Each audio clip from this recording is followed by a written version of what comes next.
College Sevens is back in California from the Chula Vista Elite Athlete Training Center.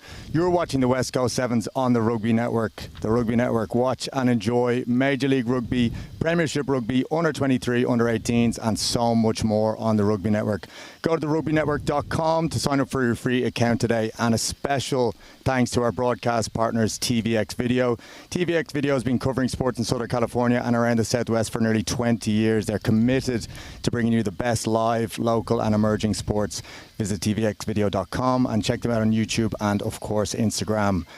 I am Ian Denham and I'm here in the booth alongside Jeremy Ognall and Will Hooley. We're very excited to bring you the coverage of the very best collegiate and high school rugby sevens. Thanks for joining us, lads. It's great to be here. The sun of Chula Vista is basking down upon us. And here we go. The lads are on the pitch. For the first game of the day, we are going to be guiding you through the pool stages as we go into the knockouts tomorrow. So this is a great chance on the very first game of the day to see what style of play these teams are using, what type of attitude they have, and of course, see who puts themselves in a good spot to get those good seeds to the knockout rounds. It's going to be San Diego State to kick off.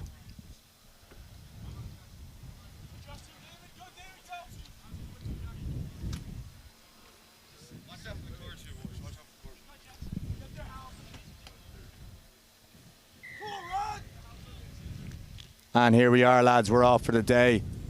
Not a high one, but a very awkward one, and it is a knock-on from Cal to start. So San Diego State will have the opportunity to have a scrum in the opposition half.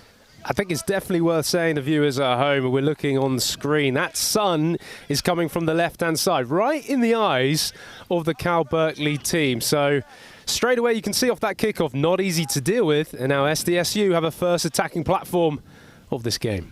I know, it's actually not too often you'll see games this early in the day without a stadium to cover the sun, so that's going to be a tactic we're going to see, putting it right up into the sun. But Cal have got the turnover off the scrum, and immediately to get it through 3 passes to Quinn Speaker, and he puts the foot down out wide. Can he go all the way off the bat from a turnover scrum?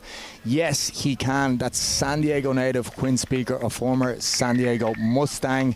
First touch of the ball, and he goes in and gets the try from pretty much the length. Will, what are we thinking about both the power from the Cal scrum and the speed out wide? More of the same, you like to think, from Cal. Talk about your speedster being out wide. Get the ball to him early. And as you said, Quinn Speaker showing exactly what pace he has got. So pivotal if you're going to play in those wide channels in this sevens game. Well executed pass, a well executed drop kick just there. So that's 7 points already to Cal early on. Fantastic finish from Quinn Speaker there. We've seen him do it on the high school stage a lot, at the high school nationals with the Mustangs, scoring a few tries, but now he is plying his trade at the college level and doing fantastic. It's just the way they move this ball nicely out to the width, and you give someone like Speaker that much space, he is gone and away for his first try. I'm sure we're going to see plenty more tries from that man today. Interestingly, we have another knock-on off the restart, and Will, you have played a bit of sevens yourself. The restart is such a crucial part of the game. That's an area where we'd want to see these boys clean it up. I know a little bit of nerves to start off, but we have 2 knock-ons from 2 restarts at the start of the game. It's another set piece here, and it literally is. From Cal. And again, this is nearly a replica of our first try. The San Diego State scrum is getting really pushed back, and again, just straight off that turnover. No need to go wide this time. We've just gone straight in under the sticks.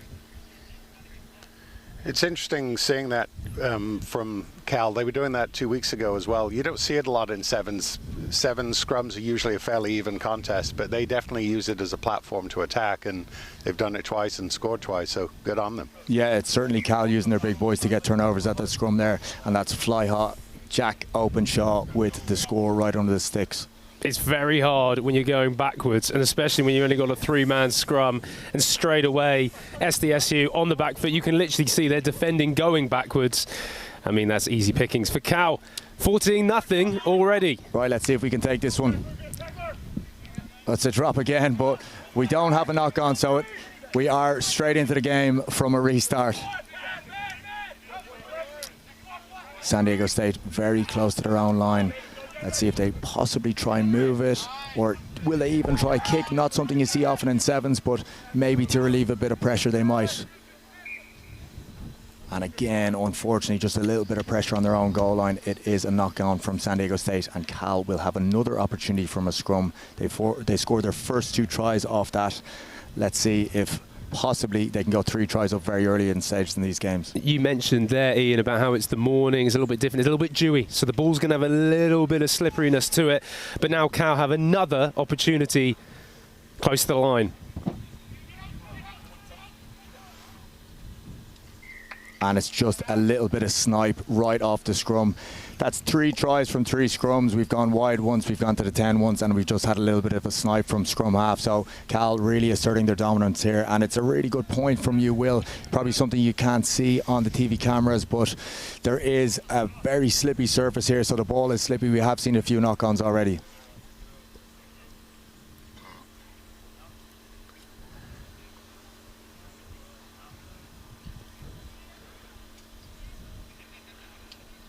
Jack Openshaw there just wide, but it is Cal ahead 19 points to 0, and they will have the restart again. It's a great point that you make, ultimately, just that little bit of slipperiness on the ball. But it doesn't matter about what this Cal side has got in front of them. In terms of their accuracy of what they do, I'm already impressed with. You know, you can't ultimately... You can only play the team that's in front of you. So what they're doing so far, straight away from this kickoff, is really exciting. That's a great take right off the restart. Fantastic. And Cal do have possession again. It goes to Jack Openshaw, and he's going to possibly try get it all the way over the top to Quinn Speaker, which he does. Quinn puts the foot down there again, and can he get in for a second try of the day? Yes, he can. He's going all the way to the right-hand stick. Jeremy, what are we thinking from Cal so far? Well, as you just mentioned, they don't worry about who's in front of them. They worry about themselves. And you can see their execution, the scrums, the kickoffs, their pursuit, their tackling. They're doing everything brilliantly.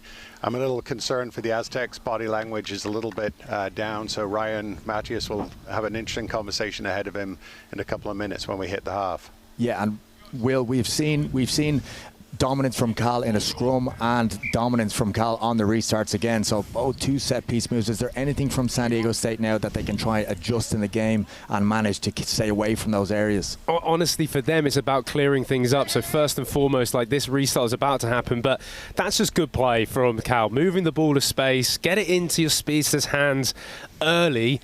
But for SDSU, they just need to clear it up from this, the restart.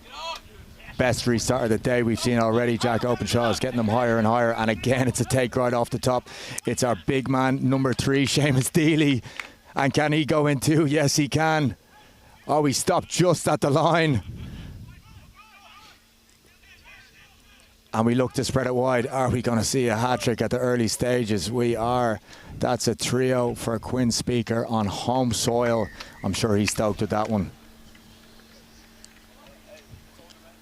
Could be double digits, I reckon, pretty soon from this man in his day playing in this West Coast Sevens.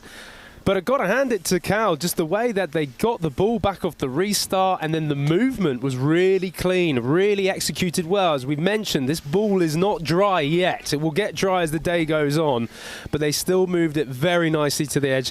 And look, Quinn Speaker. He's going to finish that all day long. But just watch. Great tackle, though, from SDSU right near the line. But it's this ability to hold the depth, move the ball to space clinically, and that's really impressive. As I say, Cal can only do what they got in front of them, and they did that very cleanly. Yeah, that's going to be a very hard situation to defend in sevens there with a ruck from 3 meters out. The defenders would nearly have to take a risk and take a shot on a shoot there. Will, what do you reckon? Well, look, I think San Diego State now have got to take risks. So you're absolutely right. Try and shut the ball down. Look, the thing is about sevens is some of these passes are quite wide. They're quite long. With the balls in the air a long time, you've got to try and get up into the face and try and shut that space down. But overall, you've got to say Cal, in more ways than one, not just physically, not just clinically, with their handling as well. They're looking by far the superior teams. We've got some lovely shots coming in here. Look at that. That's great work. Cal are doing fantastic, but San Diego State, it's their first game of the day, Jeremy. Is there anything at halftime here that the coaches might be saying that they can improve in the second half that will help them further in the later pool games? Well, I think there's a couple of things they have to focus on. I think they've only been in the Cal end of the field once, and they got turned over at an attacking scrum. Aside from that, they've been playing down their end. So they've got to find a way to get away from their posts and at least have a little bit of possession, try and build some confidence. I mean, the reality is they want to try and get something on the scoreboard to build for their future matches, because they've got some easier matches coming up that I'm sure they'll be locked and loaded for. So they've got to get some encouragement here. Along with Ryan Mattias, former USA Eagle on the San Diego State coaching staff, we see Nick Lupian, who's a former SDSU player himself, so it's good to see these lads coming back and coaching at their alma mater. I mean, it's great seeing San Diego State out here. You know, it's a program that's, you know, going to be reborn, I think, under Ryan. So, you know, all the alumni are behind him, really excited to see what this program could do over the next few years. Yeah, we talk about some teams being in transitional phases, but San Diego, it seems to be a hotbed for youth rugby. We did just see Quinn Speaker, who scored a hat-trick for Cal. So perhaps if San Diego State starts to grow and develop under Mattias, we'll see some of those hometown boys start to stay around. 100%. You've also got USD here, the likes of Charlie Purdon, who, you know, runs that program. Look, Southern California as a whole is a real hotbed for rugby programs, and it's great that we have an SDSU, and I'm just really pleased that Ryan Mattias is involved in that program. Such a stalwart for rugby here in America as a player, and he's now putting his wisdom onto these young kids in the college game.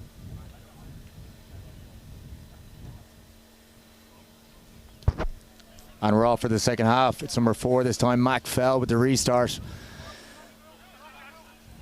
It's just a little bit of a knockback. So San Diego State have managed to secure possession.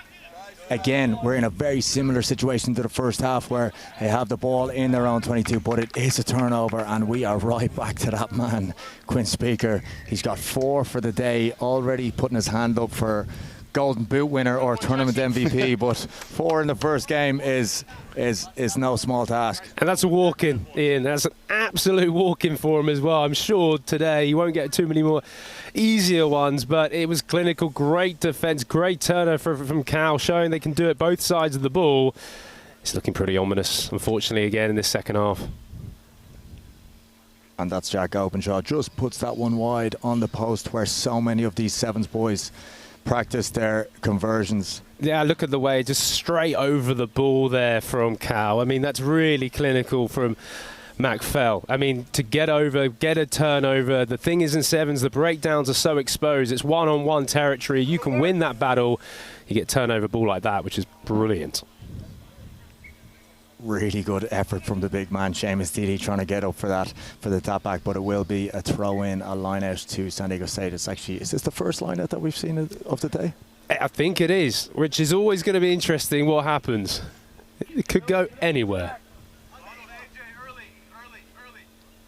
Spoken like a true back, Will, but that is the Cal team actually have managed to win a turnover, and it's a high shot from San Diego State, so they'll have an opportunity to tap quick. I think Quinn Speaker's probably rubbing his hands right here, looking for another opportunity. I'm not looking for a 5th. That's number 14 there. David House just has a little snipe and puts it over the top, tries to do a little channel hop to put our big man Deely in out wide. But it goes into touch, and you can kind of forgive Cal for having a few efforts at some play like that, considering that they are 36 points up. We'll go in here from the line out. Little pop to the front this time, but it is judged to be to the side, so we will go back to Cal again. This is very tough game for San Diego State. They haven't managed to hold on to possession, and again we have an opportunity. You can see Quinn Speaker getting himself all the way out to the edge here, and they're looking for 40. Shame there for SDSU, just when you thought maybe they just want some form of attacking ball. They're going to be on the back foot, you feel, again. This is another scrum platform. Another chance for Cal to put another one over the line.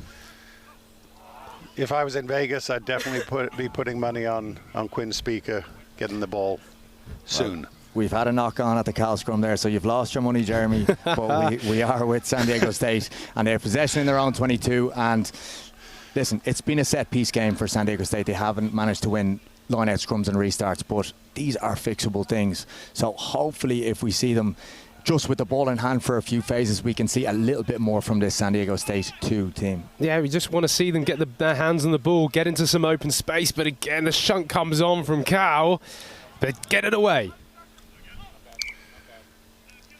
And a knock on there from San Diego State. Just a note for our viewers as well, this is Cal versus San Diego State 2, so the San Diego State second side. Some of these lads have only picked up rugby for the first time this year or a second year. So although this can be a tough thing mentally to lose a game like this, these are developing players and it is fantastic experience for them to play against a side like Cal. Yeah, absolutely. You know, the fact that these guys are someone just finding rugby for the first time. In sevens, you get exposed. Quite literally, your skill set, talked to it earlier, has now Cal come away and try and expose SDSU. Our man in the centre, number 23, that's Jackson Lawney with the step and a little bit of a knock on. Little bit of breathing room for San Diego State for a second. They haven't had much opportunity to breathe. They've definitely been on the back foot the whole game, so hopefully they can get some possession here and again try and move away from their posts.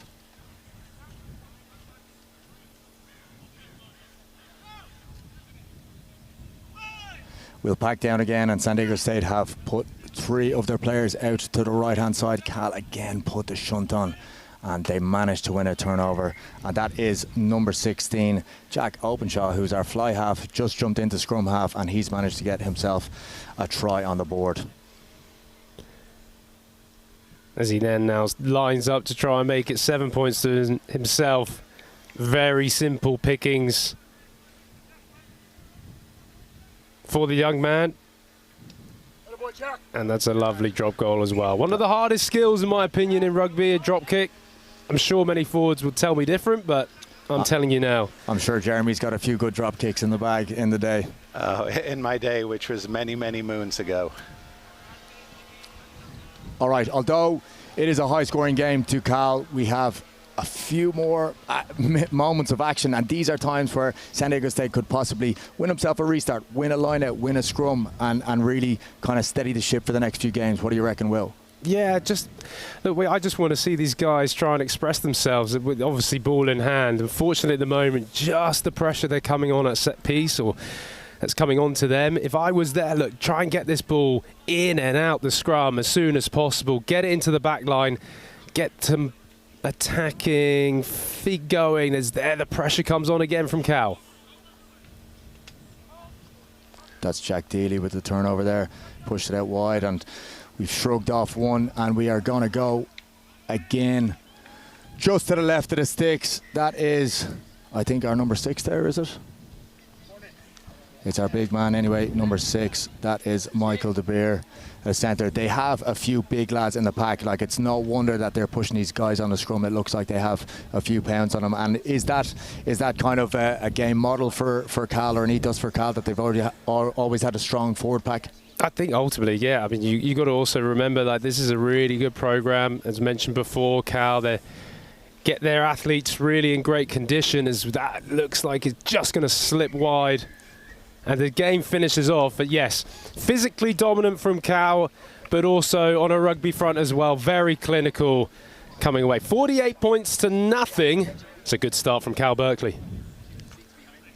Terrific start, and again, all you can hope for is that the Aztecs learn from that, and when they get to the next match, that they up their performance a little bit. I'm sure Ryan and the players will be a little bit disappointed, so a lot of room for improvement. All right, our next game of the day will be USC versus UT El Paso. So much history with USC, but UT El Paso possibly new on the scene. So it's be very interesting to see what these lads can do. I'll tell you one thing already, Ian. There's a winner of best kit today. Jeremy, tell me now, UT El Paso, whatever their shirts they're wearing, the lovely bit of architecture on the front of their shirts is spectacular. Look at that. I can absolutely see you rocking that tonight, Will, out on the town for sure. And I think it's great that UTEP's here. I mean, coming all the way from Texas for this, West Coast Sevens is spectacular commitment by them.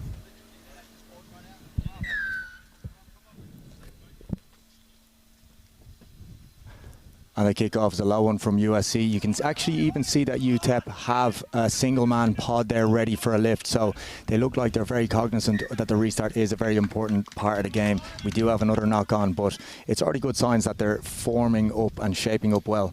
Yeah, we mentioned it in the last game, actually, seeing Cal and the importance of the restart in sevens. It really is another set piece to try and win the ball back, or equally if you're receiving in a restart, you've really got to try and claim it. But talking of set pieces, the first scrum, and we saw in the last game Cal Berkeley being dominant there. What have USC got? USC with the feed. And our man number 13, that's Nathan Kwan with the carry early.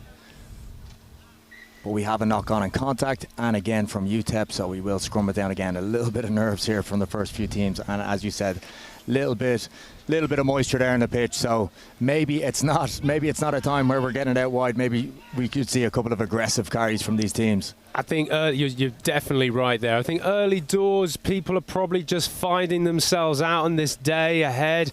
You're right. I think actually getting a little bit of physicality is sometimes good. Just drawing in those defenders, and then the space opens up even more. Let's see if El Paso can get this ball away. They look like they're really deep.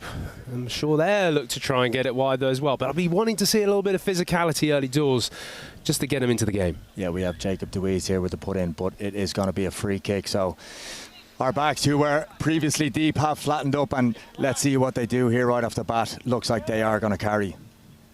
Love that, and a strong tackle there from USC, but the ball's retained, and we have a second phase of rugby. But again, it's along that surface, and it gets the offload away. We are playing some tricky rugby already, but it is a knock on. It's a turnover to USC. Along the similar lines, we're throwing the ball around, we're taking a few risks. Will, what do you think from these boys? Is this a time where maybe they should be expressing themselves like that and just seeing how the game should go, or should we err on the side of conservatism? Well, first of all, I definitely want to point out USC actually coming off the line defensively, putting them under pressure. That's exactly what I want. You know, get yourself energized in the game with your defense. But for El Paso, yeah, just keep it simple. Don't need to throw those 50-50 offloads yet, as now USC, they're trying to move the ball wide. Philip Miller sitting right back in the scrum, gives it to Kwan, who is a strong ball carrier, finds a little bit of space, and back to Miller again. Holds it himself, and he scoots in just to the left-hand side, and that's a lovely play off a first phaser from USC. I think we might be seeing a card here. I think that the UTEP player came in late after the try was scored. And that is a yellow. I think Philip Miller diving in for the try there might have led with the feet as he tried to intercept. So that's going to be a yellow, and he's going to get himself 2 minutes in the sin bin.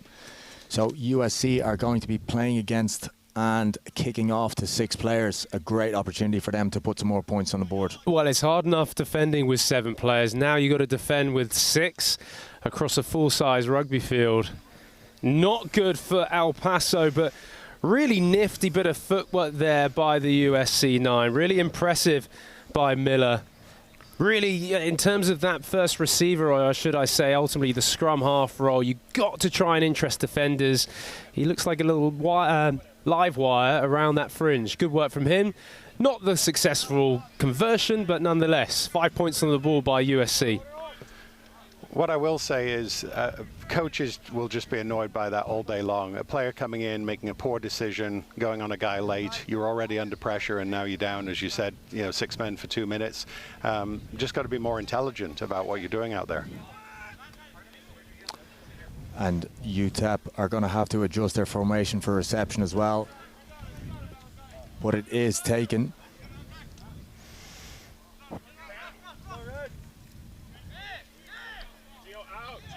On a very slow ruck and a pick and go, but we have a penalty, and maybe this is a good time for El Paso to slow things down and run down that clock a little bit, take some time off that card.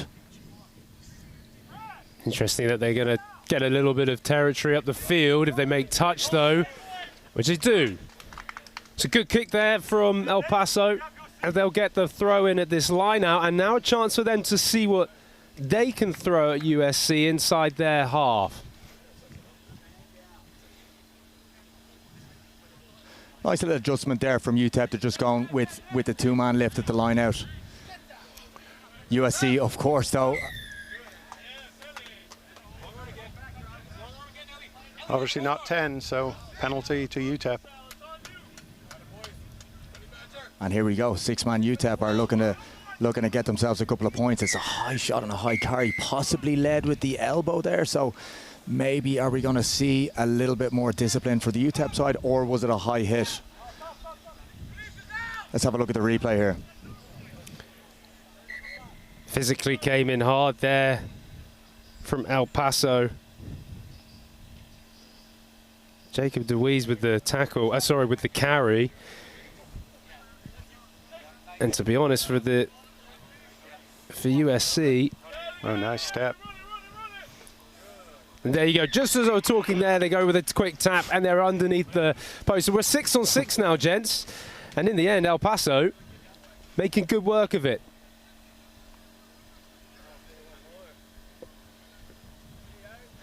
That's our number 10 there, Eli Guevara, really taking the opportunity to have a quick tap and back his footwork to go in under the sticks.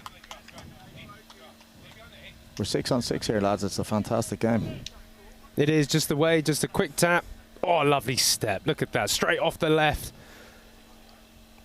Hooley-esque. Definitely Hooley-esque. I tell you what, maybe about 10, 15 years ago, Jeremy, but no, unfortunately I lost all pace and all stepping ability. I was very much a facilitator. These guys are nifty footwork.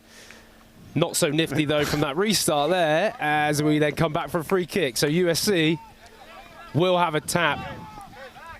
And the one thing you want to do when you score, you don't want to let the other team off the hook. It's another chance to get on top, especially when USC just had that yellow card. But now, this in sevens, you can open up both sides of the field. Really, really good place to attack. And we've just got a few seconds left in the half, so might be our last possession. Let's see if USC can get themselves on the board. It's Philip Miller with a little bit of a dummy, and he looks to get the offload away, which he does to the outside, and we do have a knock on.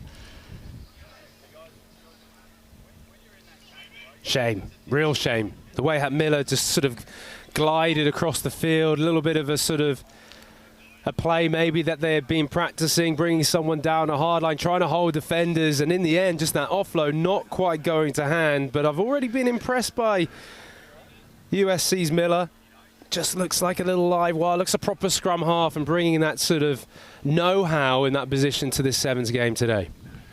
Yeah, he's definitely their creator. They just need some more guys running off him, supporting him a little bit better, because he's going to create some gaps and opportunities for easy scores. We've got UTEP with the put in here, deep into their own half, just outside the 22, towards the end of the half. What do you reckon, Will? Are we playing with this one, or are we going to go to half time? Oh, you got to play. Surely you got to play and get this on. And get another try on the board. They've got some pace out wide. We've already seen that. As the referee gives a penalty. Will they go for territory again or just tap and go? I think they're going to back their line out again.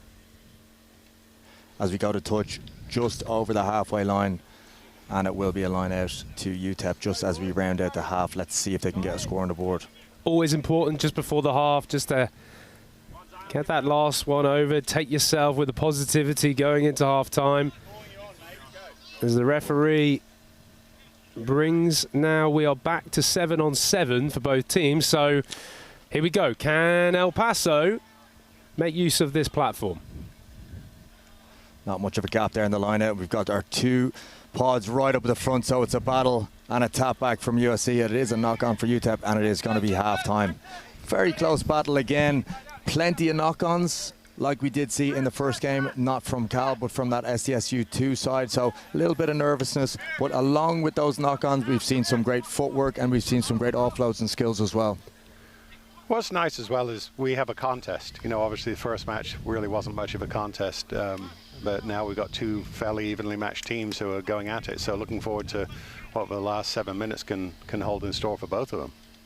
I think overall as well, we mentioned about what's the best thing to be doing early on these games. You know, it's game one of a weekend, and just finding that you can tell how both teams are finding each other out. Obviously, in terms of the season, you know, how much sevens they've done up to this point might be limited. And the ultimate, they're just got to find their connections, find what works for them. It might be the line out. What is the best option? At the moment, I'm seeing a lot of inconsistency at set piece. So expect those mistakes to be there, but you've got to learn fast in this game because sevens is short, it's snappy, and it's quick. and ultimately can turn on a dime. So I'd be interested to see in the second half. As you say, Jeremy, we've got a really tight contest.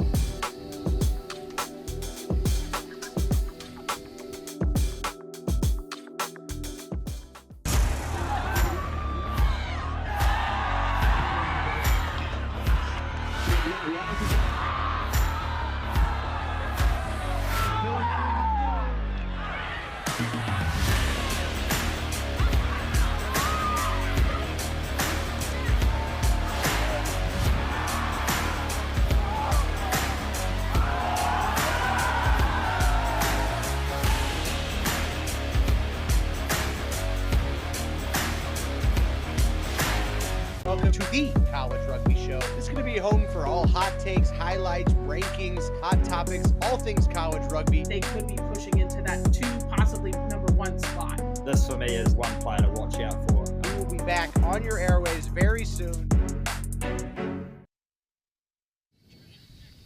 And we are coming back in for the second half here between UT El Paso and USC. It's 7 points to 5. It's been a game of discipline in the first half. We've seen 2 yellows. We've seen tries off some penalties.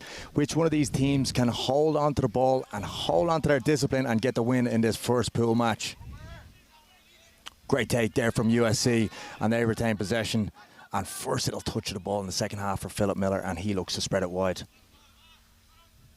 They've gone through 4 sets of hands there, and just the last pass, we've gone right into touchline. They've looked to spread it wide from the very start, so these guys are a team that possibly looking to move the ball early stages. Well, yeah, and then Jeremy came in with the commentator's curse, and they chuck it straight into the touch. That's your fault, Jeremy. But yeah, good initial work from USC, good handling, clearly wanting to move it to their space, their speedsters. But now, El Paso have in those bright orange shirts. They really are the best shirts out there so far. We will see what the other teams have got in store, but this is a really good attacking platform. Get the ball in and out of these scrums. Well, there you go. The referee's given a penalty on the bind of the scrum, so away El Paso go. That's a tap from our try scorer Eli Guevara, but we do have a knock on again, and USC will have a similar situation to possibly either clear their lines or play the ball from their own 22.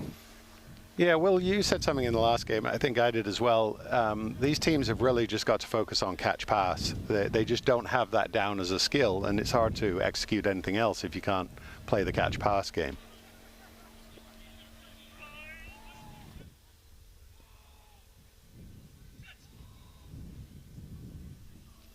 USC with the put in, and it looks like they've got one of their big lads to just have a carry on the first phase, which is a lovely, sensible option. That's fantastic leg drive from our number 13. That's Nathan Kwan again. And if you can see there, UTEP putting a couple of players at that break time to try and challenge it, but they have gone off their feet, so it is going to be USC again with the ball through Philip Miller. He throws a dummy, he goes around the outside and he puts it over the top to Kwan, who just about has the knock on. It looks like these two boys are going to be really leading the ship for USC today, Kwan and Philip Miller. Yeah, you got to get the ball into those players' hands. Miller just, again, that snipey, low to the floor running style. I would say reminds me of a certain player, or used to be player, but now is the USA Eagles Sevens, or say USA Sevens men's coach, Simon Amor. Low to the floor, scrum half, asset. Miller definitely has those attributes, but unfortunately just couldn't get that offload away. And it's kind of been that kind of game, guys, hasn't it? The sort of nearlies and maybes. Who can put it together? Can El Paso put an attack together? Yeah, we haven't seen too much flow to the game so far, but it is our first game of the day. Still some nerves, still some jitters, still some dew and moisture on that ball. But just as we say that, we've got 3 passes to hand, and that is number 15, Malachi Leviero on the outside. USC looking to really contest that ruck. And now we're carrying, now we're playing. And that's a penalty to USC just for diving over the top from the UTEP player. He takes it quick, that's Philip Miller, but we're not back 10. So it looks like we're going to have a yellow again. That's our 3rd one of the game, and an opportunity for USC here to put some points on the board against the 6 men of UTEP. Good quick thinking there from USC, trying to catch a player offside, and they've done that. And with the penalty, they've also got a man being put in the bin. So clever work. You expect them now to try and take advantage of their extra man. As you can just see there on camera, number 15 for El Paso will take a seat. But they've got to make advantage of this now. Really try and keep hold of the ball. Keep in control. Keep, as you said, Jeremy, the catch-pass element's got to be spot on. So they decided to pack it down with the scrum off a penalty, which we're seeing more and more in sevens, tying in 3 of the players and only leaving 3 outside. You can see that UTEP decided to go without the scrum half there on D, but they've got it all the way to the edge, and that's our number 5. Aldo Mahe has absolutely scorched that one in on the edge. That's a great finish from the big man. Fantastic finish. Exactly what we wanted from this USC. It's clinical in their passing, and they played around, of course, with their main man in the middle, number 9, Miller. He came looping around and created that last bit of 2-on-1 to put the number 5 for USC in space, Aldo Mea. So well done from USC to get that. They needed to take advantage of that extra man that they have. Let's see if we did get those extra points. We don't, so it's going to be 10 points to 7. Still a tight game. It's been a single score game throughout. And USC, again, with still some time on the card. You can see that UTEP actually chose to put no defender in at the scrum, give the guys on the outside a little bit more room. They've run a loop in the midfield, and just that bite from our number 9 on the outside, and our big man goes in on the edge. That's a lovely little bit of interplay, not just going for the simple hands route. They decide to throw in a little bit of a loop. That's good play from USC. And using Miller, as I mentioned, about how he is really the talisman in this game for USC. Good carry from Nathan Hernandez here, and UTEP managed to win the ball. They're slowing things down, which is not the worst decision to do when you're down with 6 men. They're just going to go for the strong carries and hold on to possession and try wind down the clock to get their man number 15 back on. USC, we tried to go over for a poach, but that's a win there for UTEP, and they have the penalty. They're deciding not to go quick. They're going to slow things down again. Good bit of game management here, Will. Yeah, exactly. Yeah, especially when you've got that man in the bin, as you've said, Ian. Just taking a bit of time off the clock. But you've got to try and kick touch if you're going to go for touch. We don't find touch, and USC, with a nice bit of calmness, are going to try at Squan, find the ball to the edge, and can the big man go in again? We're at number 4 here, Zion Wakinbete, and he goes up all the way to the outside. And fair play to USC. They have really taken advantage of the man down here. That's 2 tries in succession. Could be pivotal, you'd say. There's still, of course, just over 3.5 minutes to go. But there you go, man in the bin, and that's 2 tries from USC they've taken advantage of. As now El Paso do have that man back on the field, so it will go to 7-on-7. But there, you like to think they get this conversion. That's a 12-point swing we've just seen. Yeah, I think USC's coach Riaz Fredericks, you know, very good player in his own right, will be very pleased with USC in this second half. They've really started to take control of the game, obviously helped by UTEP being a man down, but USC is definitely dominating, and Miller is the center of everything they're doing. You can actually just see in that replay there, although we had a little bit of franticness in the first half, there's some calmness from USC now. So maybe these lads are just taking a few minutes to get into it, get into the game, and now they realize that they have a little bit more time and space than they thought they might not have. Restart there over the far side for Miller. It is taken, and UTEP still with 6 on the pitch. And we're back to 7 now. And it's going to be a quick tap from USC with a double pass and a little pop on the outside, and good feet from our number 7 there from, that's Cooper Swan, that's the vice captain. Great feet. And does he go all the way? Yes, he does. That's a fantastic little bit of work there just off the tap. It was really good, and also just the way they hit that line. Of course, sevens, we talk about trying to get the ball to the width, and everyone's going across the field, but if someone can straighten up and hit the line like Cooper Swan did there, that's exactly what can then beat defenders. It caught them off guard. Great little fend as well, and that's a great try from the vice captain. And another one, and you like to think that might be the nail in the coffin now. Yeah, that's a very underrated skill, just to be able to run a nice hard line off there. And we've seen him go into the sticks, just like you said, with that defence drifting wide. Fatigue is definitely showing for UTEP. Their legs have started to fail them, and that's why those opportunities are opening up. And that looks like it's full time now. Just as we get the replay, that nice hard line there from Swan, and throws 2 fens to get it in. He's absolutely stoked to get a highlight reel try just at the end of the game. And that is it from USC and UTEP. A great effort from UTEP. New team on the scene, so good performance from them. Fantastic. Look, I've got to commend them. Obviously, as we've mentioned, there's plenty of guys with very limited rugby experience, but they look feisty. And I think if this side begin to find their connections and be a little bit more accurate in their passing, they've definitely got some speed out wide. So keep an eye on UTEP. Well done to USC. Good win for them. You mentioned it, Ian. They look controlled in the end. So good first game, good first win for that USC team.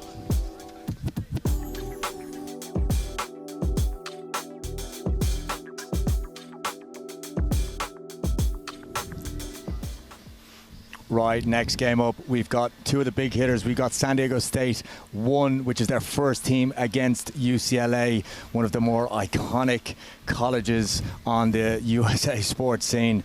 You can see that iconic colourway. And if there's a player to look out for today, if we see him make the pitch, Max Griffiths, number 11. This guy has absolutely electric feet. We've seen him do it on the high school rugby stage, and this is his first year playing college rugby. If we see this guy get the ball in hand, someone is getting stepped. I love it how we literally just were off air and you said straight away, watch out, number 11, Max Griffiths. I mean, the fact that you just said his footwork, I think you actually mentioned to me off air the word filth. Which, or maybe I'm putting that in your mouth, but the reality, I can't wait to see this guy get his hands on the ball. UCLA, of course, that program run by Harry Bennett, a former player in Major League Rugby. Top man, has really done well with this UCLA rugby product.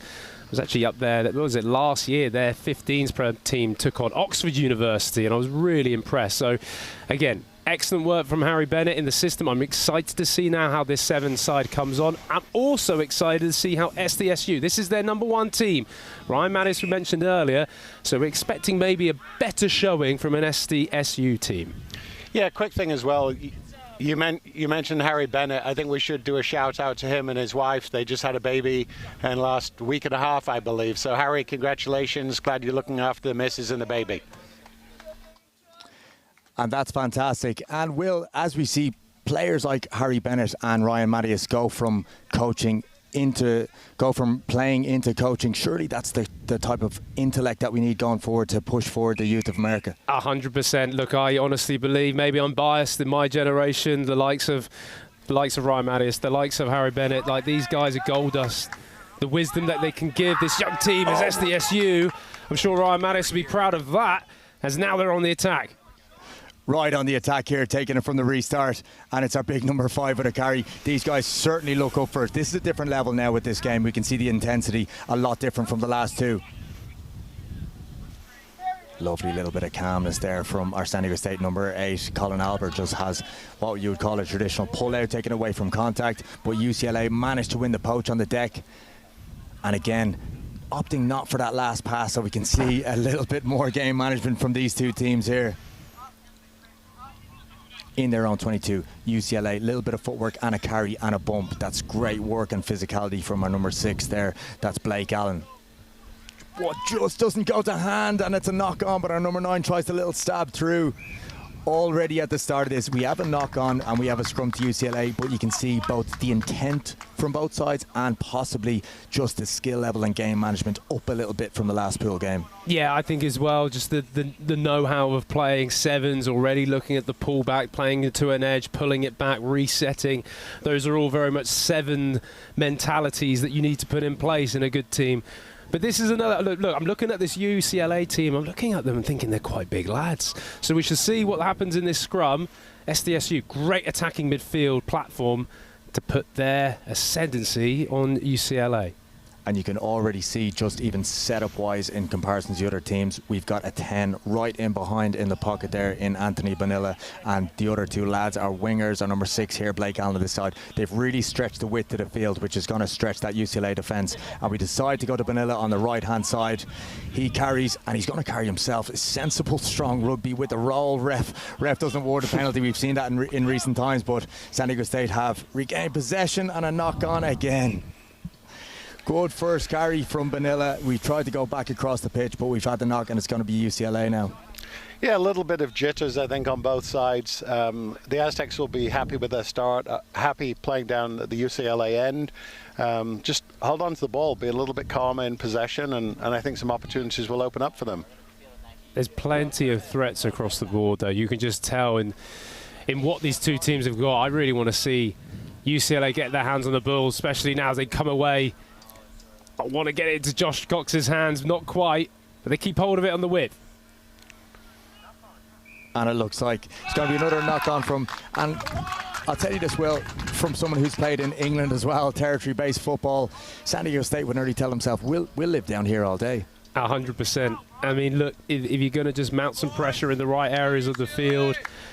Two teams, though, are clearly just getting themselves in. We talked about how they definitely look like they've got a little bit of sevens game plan going on, but ultimately still just finding their feet, finding their connections. Yeah, we haven't seen too much from UCLA in possession, but this San Diego State team looks to be carrying in the middle every time they get the ball.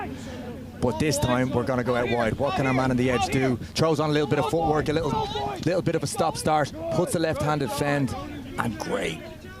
That's fantastic work from the three-man UCLA to slow down that ruck. That's just a little tap off the foot, and we're going to go to UCLA now, and we do have space out wide.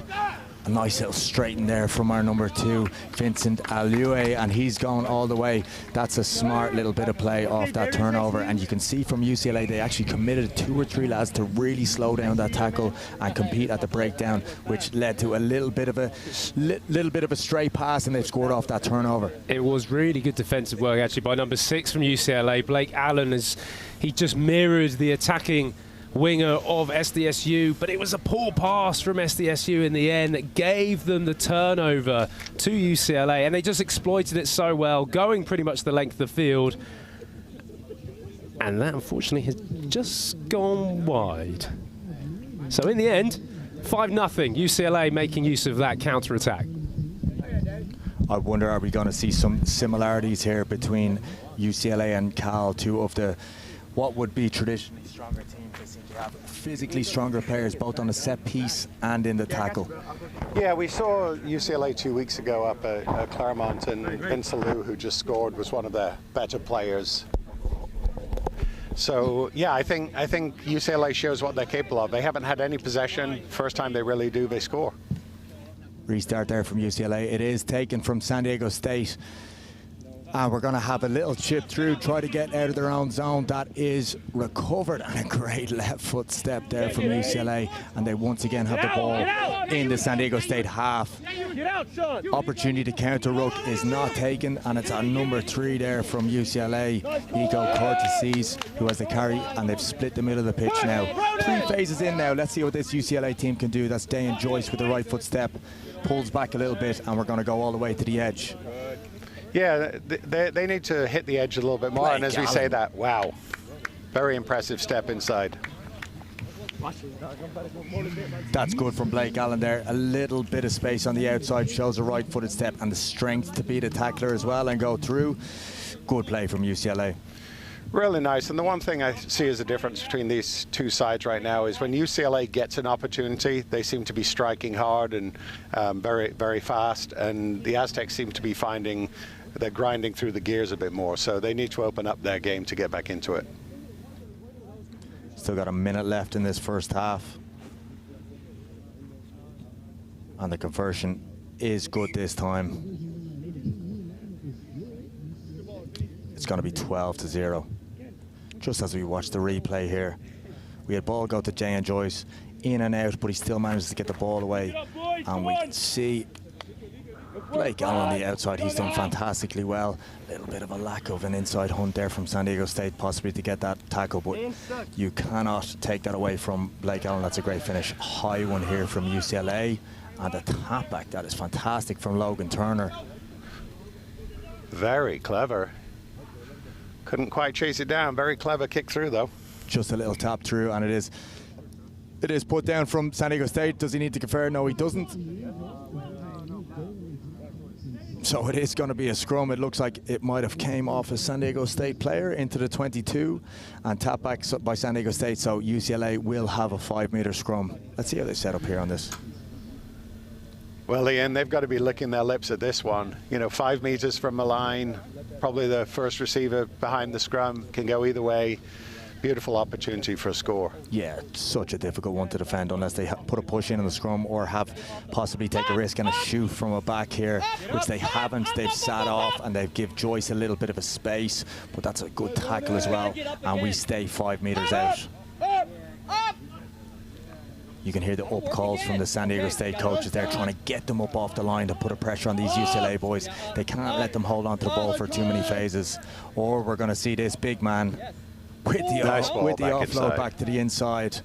And that is Ewan Latimer with a try. Really, in those type of zones, possibly you might have to take a risk of counter-rucking or having a shoot or putting some pressure on. What do you think, Jeremy? Yeah, I think the Aztecs did a nice job on that first phase from a scrum. As you called it, really solid tackle out to the left. But they didn't really contest it after that, and UCLA just had to move the ball. And again, San Diego State, I think they've got to be more physical at the breakdown, because if they're not, clean possession for UCLA and the score speaks for itself. So Aztecs have definitely got to, we heard the push call, they've got to push and they've got to execute the tackle. Yeah, it's certainly not from lack of effort from this San Diego State team. They are putting a lot of energy into it, and we'll see if they can get something from the second half. Someone get the 3 breaths, please.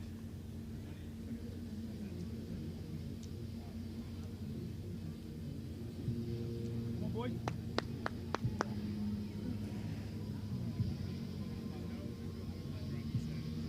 On me. Come on, get it. Good stuff, guys. Nice work, boys. 3 breaths on me. It is 17-0 here, UCLA versus San Diego State, as we see the teams go in for their halftime huddle. San Diego State, very close one there, as they hear from Mattias, just going through 3 breaths to try calm things down. What do you think the feedback would be from Mattias here in this situation? Well, I think he has to let them know for the first 3.5, 4 minutes of the match, they were in it. It was a very even contest. And then I think they lost a bit of their aggression, as we just mentioned, and UCLA really hit their stride. They saw the opportunity on the edge. I think Will said it earlier, UCLA's got some big boys out there, and they took advantage of big boys carrying, and it paid off for them. So the Aztecs have got to get a lot more physical in the second half, and then again, when they've got possession, they've got to look for some space and create some opportunities.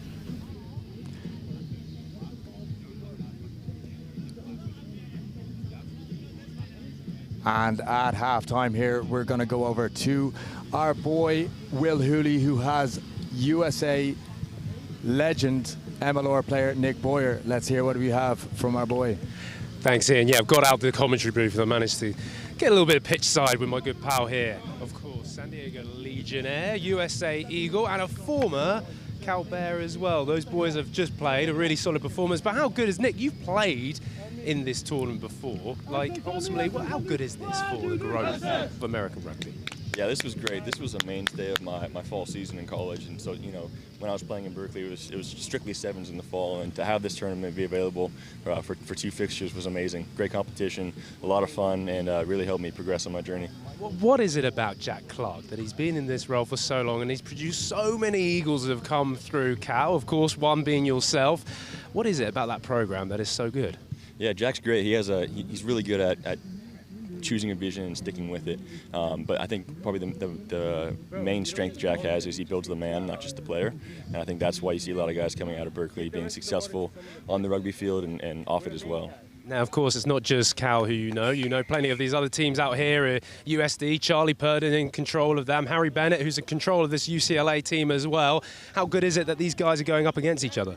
Yeah, it's great. It's great to see that the professional leagues in America, pro and MLR, are having coaches come over now and start to get back to the college game. Ryan Mattias obviously just started at San Diego State as well. It's going to be a building year for them coming up, but then in the next 2-3 years, look to see San Diego and LA be a real hotbed for college rugby. So I think it's great that we're getting these guys who have all this international and professional experience come back and take a real interest in growing the game at the collegiate level.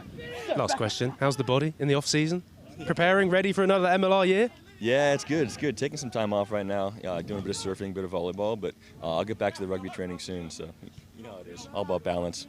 That's the SoCal life right there. Nick Boyer, thanks very much. Back to you guys in the booth. Thanks so much, Will. Great to hear from Nick Boyer. And that's what we want from this tournament. We want homegrown players playing at the college level, staying around in America and playing Major League Rugby or, of course, for the national team. What do you reckon, Jeremy?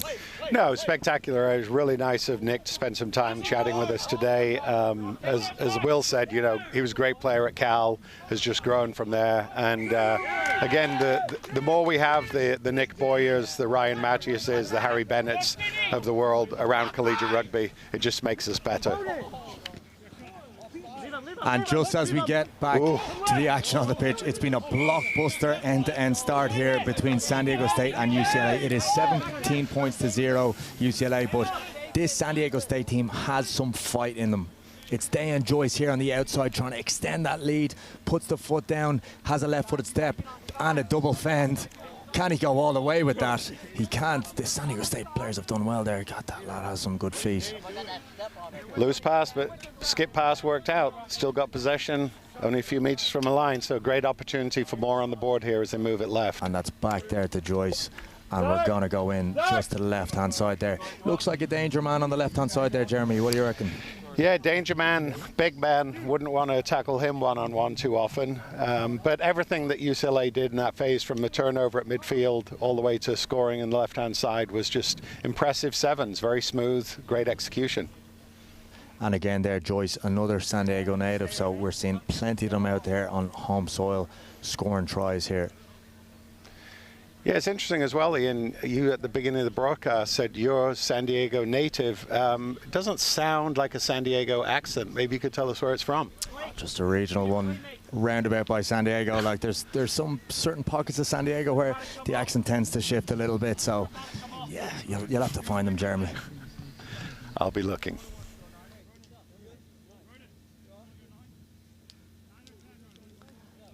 That's Dayan Joyce there with his 3 steps and 2 fends, and it's later going to go back to him for a little bit of a walk in, but he's shown that he's a danger man there on the edge. Damn, bro, they're making it like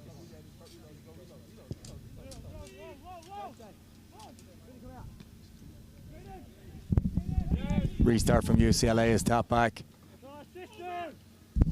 And that's number 13 there, Jaden Seabrook with the carry.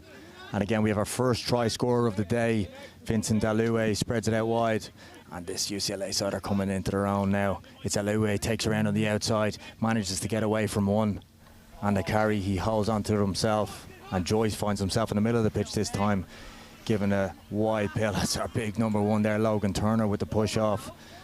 Can UCLA hold on to the ball? They can. And they're in the San Diego State 22 now. It's looking a little bit ominous. Max, you want it? He's gassed. And just with the forward pass. Yeah, that was unfortunate because, again, they've put themselves in a great position to put another one in. Just a loose pass there, and San Diego State will be breathing a sigh of relief and just looking to escape from their end. It's been a hard few minutes for the Aztecs for sure. Yeah, both with being a strong team in defence, they look like they're trying to have some continuity in attack by keeping that ball alive. A lot of tap-backs, a lot of pull-outs, a lot of steps, and a lot of offloads. So perhaps they're not looking for a high number ruck game, just as we see our man Max Griffiths take the pitch. Maybe we'll see him with the ball in hand at some stage. Let's hope so. Be exciting. San Diego State with the put in from Ronan Green. And he does well to get a good clean pass to his 10. And it's a little bit of a channel hop, and they're looking to get to the edge of the pitch. He holds well, he carries well. Yes, Dad, I love that. That's our number 8, Colin Albert. And San Diego State managed to get up to the 10-meter line and regain possession. Yeah, 2 phases already for the Aztecs. Clean possession, moving down the field nicely.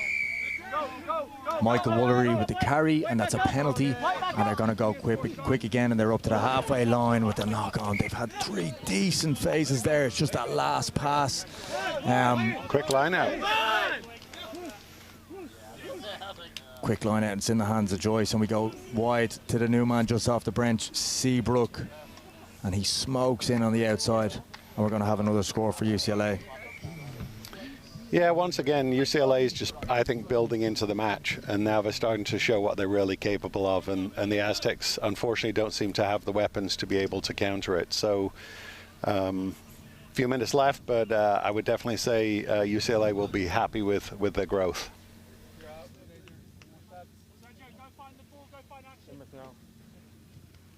And we can see, we just saw Seabrook there making his way to the halfway line. How useful it is, or how handy is it in sevens where you can have a player with that much speed come off the bench against a tired team? Yep, they say to all coaches you can't coach pace, and I think that's largely true, and Seabrook showed it. So congratulations to him and his Bruin teammates. Lovely view of the restart there. San Diego State put the ball in touch, and UCLA have gone quick and got it from one side of the pitch to the other through 4 passes. That's really good play. Restart goes up. Great take from San Diego State, and they keep the ball alive. Dan Joyce looks to poach, which he does, but it's just a little bit of a knock on in the process. And San Diego State, just with probably the last possession of the second half, are going to have one more effort to try get a try on the board. Again, as we said with the Aztec second side, just one score would make them feel so different going into the next match. So they really got to try and build something here as time's expiring. We go wide. We can hear the call from Mattias to go early. We've got Speedster on the edge just off. That's Cricciati's looking to try take the edge there, but it's a great tackle from our number 14, Sergio Roccia, to finish out the game. Comprehensive performance there from UCLA. They get the win against San Diego State. Yeah, I think that the UCLA staff will be very happy with that. As I say, it took a couple of minutes to get into it, but once they did, they clicked into gear. I think they were very impressive. Coming up next is Grand Canyon versus Claremont.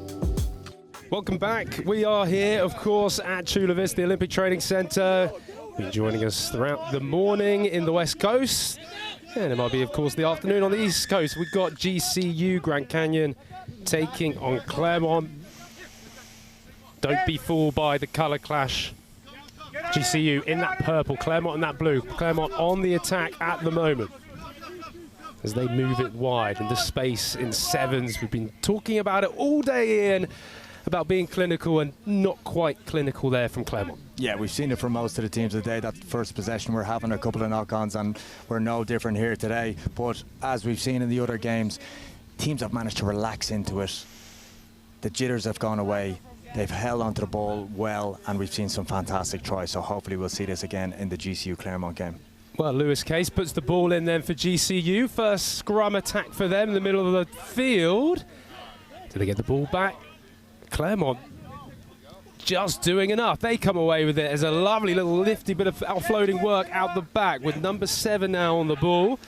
Kashvili moving to the edge. Now with the speed out wide, there you have it. Number 2, Zen goes down just inside the 22 now. Another movement as Claremont come inside. Lovely offload, not quite to hand. And it's still there. GCU pull away. Bit of here, there, and everywhere as the big man runs all the way. Can he get it? Offloads beautifully in the end. And Passian, just what a tackle from Claremont.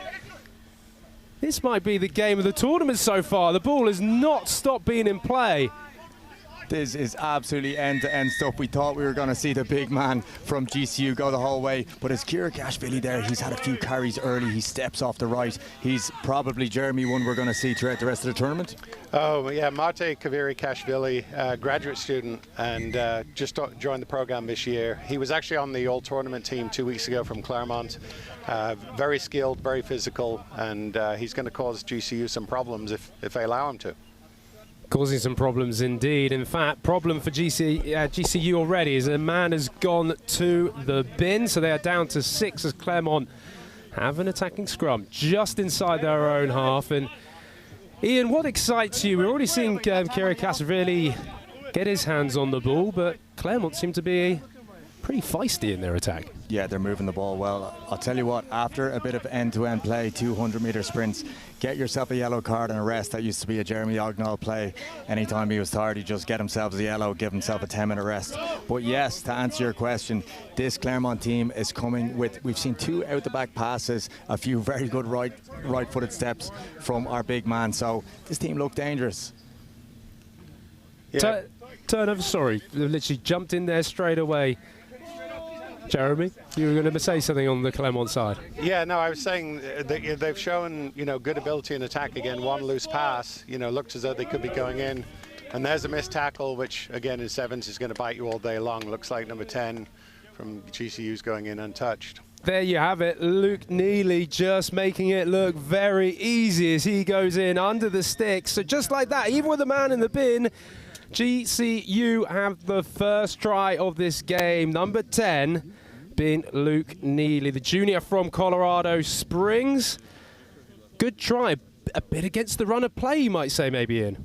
Yeah, definitely. But you can see, we talked about it early stages of the game, that maybe a little bit of direct running early in the game might be a benefit to the teams. And Luke Neely's taken it just himself and had a little step off the right, very close to the scrum, and had the wheels again to go in from 40. So this is someone we're going to have to keep an eye on for the day for sure. Neely makes it a 7-point margin for himself, 7 points as well. As you can see, talk me through this lovely little step and go from the number 10 from GCU. Yeah, we just missed it there, but he's kind of drifting out to the right-hand side and then has a step off the right to go back in, has the pace to burn the inside tracking defender. So it's a fantastic bit of attacking individual skill. Well done.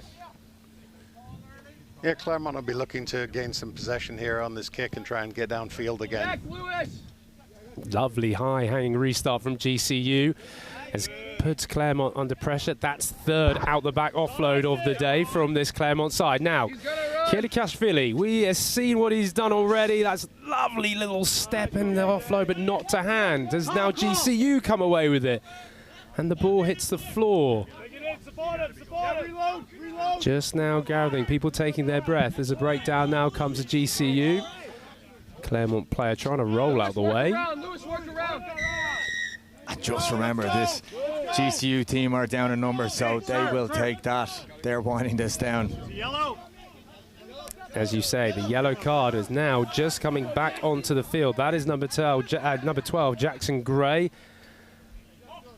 So now we're down to 7-on-7. This GCU team 7-0 up as the ball hits the floor again, but a bit of pace. Now, that's number 15 for GCU. And now a little power that comes through, number 13. Take a look at that. That's Dylan Mercer there with 2 big carries, 2 knocks, and he tries to get an offload away at the line. And Claremont have gathered it. It seems to be a very similar team that a lot of these offloads aren't going to hand. Yeah, it looks as though Claremont's falling off the tackles a little bit here too, so they'll be frustrated with that. They're going to have to clean that up if they want to stay in this contest.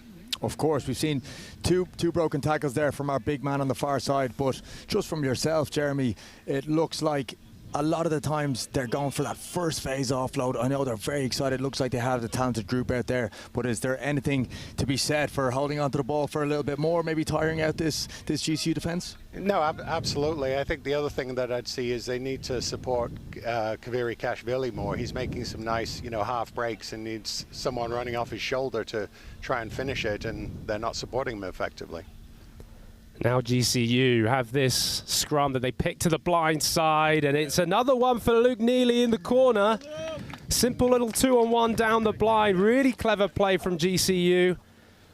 And like you say, ultimately Claremont have had plenty of possession. GCU not necessarily being the team that's been dominant, but they have 12 points on the board and 2 tries from Luke Neely. Yeah, Luke Neely goes in for him second, and he's taking the time, he's getting a sip, and he's going to try and make this a 14-1 with one right from the edge. A difficult conversion. Let's see how he goes. Difficult conversion indeed. As I mentioned maybe earlier in broadcast, I do believe the drop goal is one of, if not the hardest skill in rugby. Luke Neely, can he make it 14 points of his own? And GCU go 14-0 up. It's a lovely strike, but it's just going to sail wide. So we have it at half-time. It's GCU 12, Claremont 0. But this one has been very competitive. As you see, just going down this blind side, lovely little 2-on-1 shape. Neely gets in the corner. That is his second try of the game. And Ian, we are into our fourth match here on the West Coast Sevens. We've seen plenty of decent rugby going on. It's only day one. What have you made it all so far? Yeah, well, we've seen a double from Neely there, and we've seen some great attack and play from Claremont. So what I would say for myself is a lot of these teams have one or two seemingly fantastically good players, and perhaps just the support crew need to either get on the same page as them or possibly just find an expression for themselves that they can play. And you talk about the talent that is on display here. There's also plenty of talent around the field. I spoke earlier with Nick Boyer, of course, a USA Eagle, and then there is also some very infamous Sevens, USA Sevens faces. And Ben Pinkelman, the far side. There's also, I believe, Simon Amor in attendance this weekend. Of course, the new USA Sevens men's coach. So I'm sure, Ian, keeping an eye, those guys, on some talent that's on display. Yeah, we'll be stoked to get a few of the USA Eagles in the booth here, both after the Olympics in Paris during the summer, and they've just been back in camp, so they've been 2 weeks back in. It'd be great to hear from them what type of stuff they do at training and what the vibe is like after a couple of those really experienced players moving on. Jeremy, from you, this West Coast Sevens, of course you were there for the sort of warm-up event in Claremont not that long ago. You've been very much aware of this tournament in its past, back when it was in the Battle of the Bay. It's a great showing so far on this early Saturday morning into the early afternoon. Yeah, phenomenal. Just, you know, it's great to be down at the Olympic Training Center. I mean, what a setup it is here. Beautiful day, beautiful pitch, nothing to complain about. And we just need to keep building on this because it's exciting. Exciting it is as we get away for the second half of this GCU versus Claremont game. Excellent restart straight away from GCU, and the number 12 Jackson Gray picks it up, but it really was a wonderful kick. Talk about a restart being a set piece play. Jeremy, that's brilliant from GCU to start the second half. Classic Sevens, you know, compete on your own kick. I think that Claremont were a little timid going after it, and GCU weren't, and the result is they catch the ball and go in again untouched. So, you know, very impressive by GCU, but also sort of some schoolboy errors by Claremont that Ray Egan will be very frustrated by. We just saw Jackson Neely, the try score, so he's got himself a yellow card, a try, and has one of the best mullets on the pitch so far. So, listen, he's nearly got a full house at this stage. That's a full house. I mean, mate, can we just commend him for that unbelievable bit of play there, taking it high and gathering it, going over the line. That's the third try for GCU. It's 17 points to nothing. And we will see whether Neely can put up another very nice restart as he goes short again towards same man. GCU knocked that back, so they have possession, but is walloped in the challenge there by Kashvili. That is fantastic work there. Although he's been walloped in a tackle, they've managed to tap back their own restart and win possession again and win a penalty. GCU now with Neely, just moves it nicely out to the width. There, into the hands of Passion. Struggles just to keep that ball alive, keep it in play, but they do. Strong tackle there by Kashvili to hold them up a little bit. And now they've got an opportunity to break out at last. Here we go now. Claremont have the breakaway as they try and keep the ball alive. Number 10, that is. Sam Brown. And now they just can't keep hold of the ball. And that's kind of been a bit of a story for them. That was really in the first half some good showing.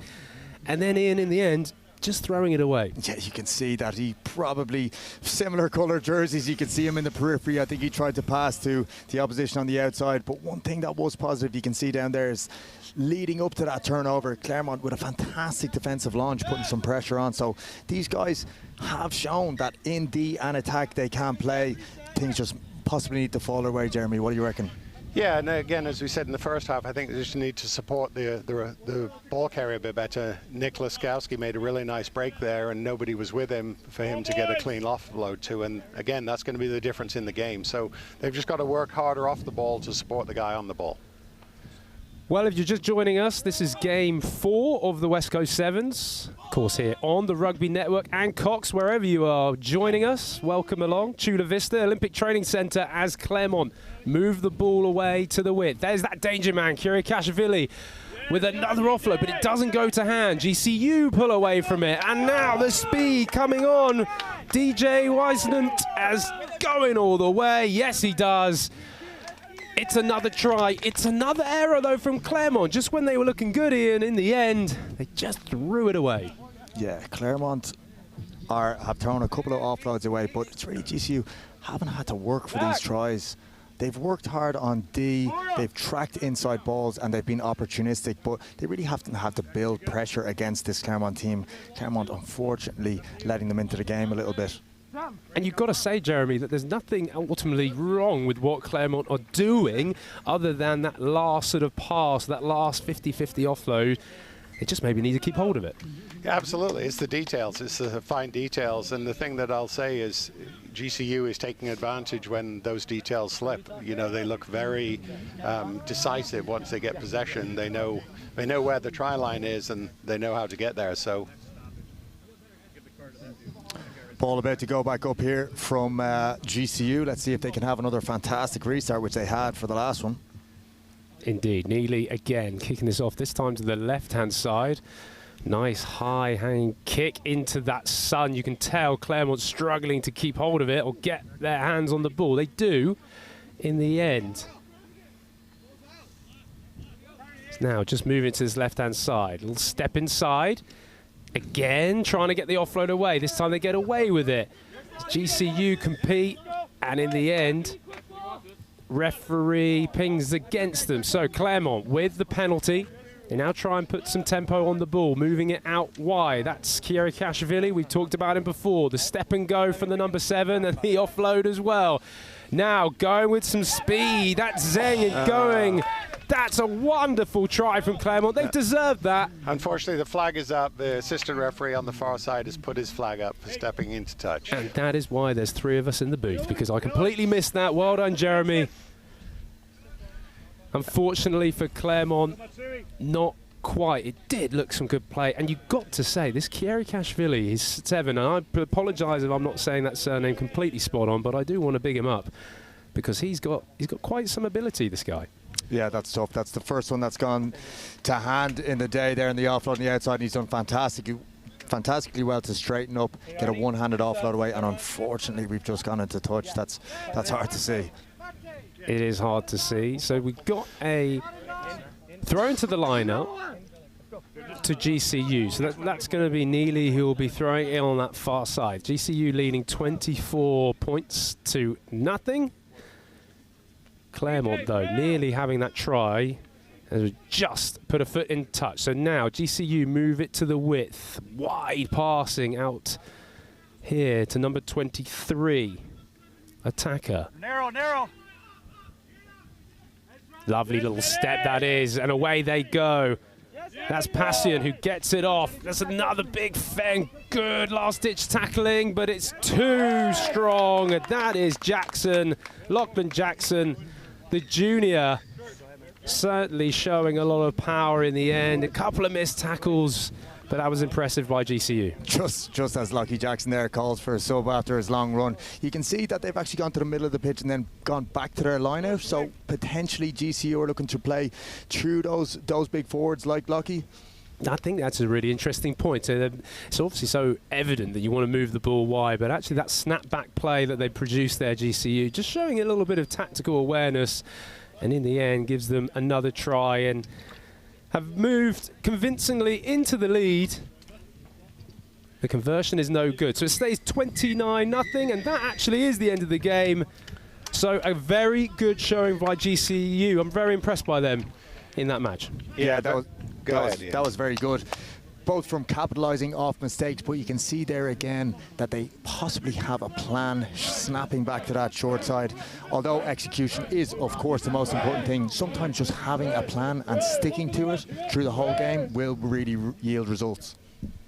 Yeah, I think Claremont will be very disappointed. I mean, clearly they were outplayed, and they were largely outgunned, as you two just mentioned. I think the big bodies of GCU hitting the middle, then pulling it out to the edge, really exposed Claremont. A lack of physicality on the edge defensively for Claremont, and the result is, a 5-try loss. So, Ray Egan and the rest of the coaching staff will be looking at what they can fix for the next game, which I believe is either San Diego State or UCLA. So definitely work to do. Well, there you go, talk about coaching staff. That's Coach Brent Weber of GCU. He will be happy with their performance. They, in their first game, get a convincing win, 29 points to 0.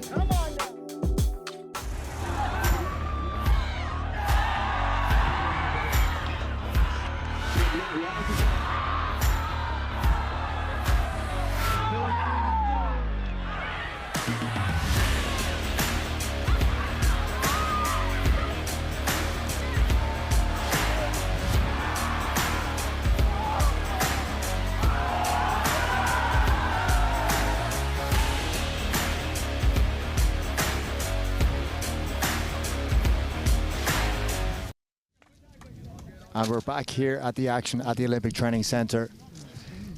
We have just looked at the West Coast Sevens collegiate tournament, and now we have a high school showcase. These guys are next in line to be playing in college. It's Torrey Pines in the red and black against St. Augustine in the purple and white.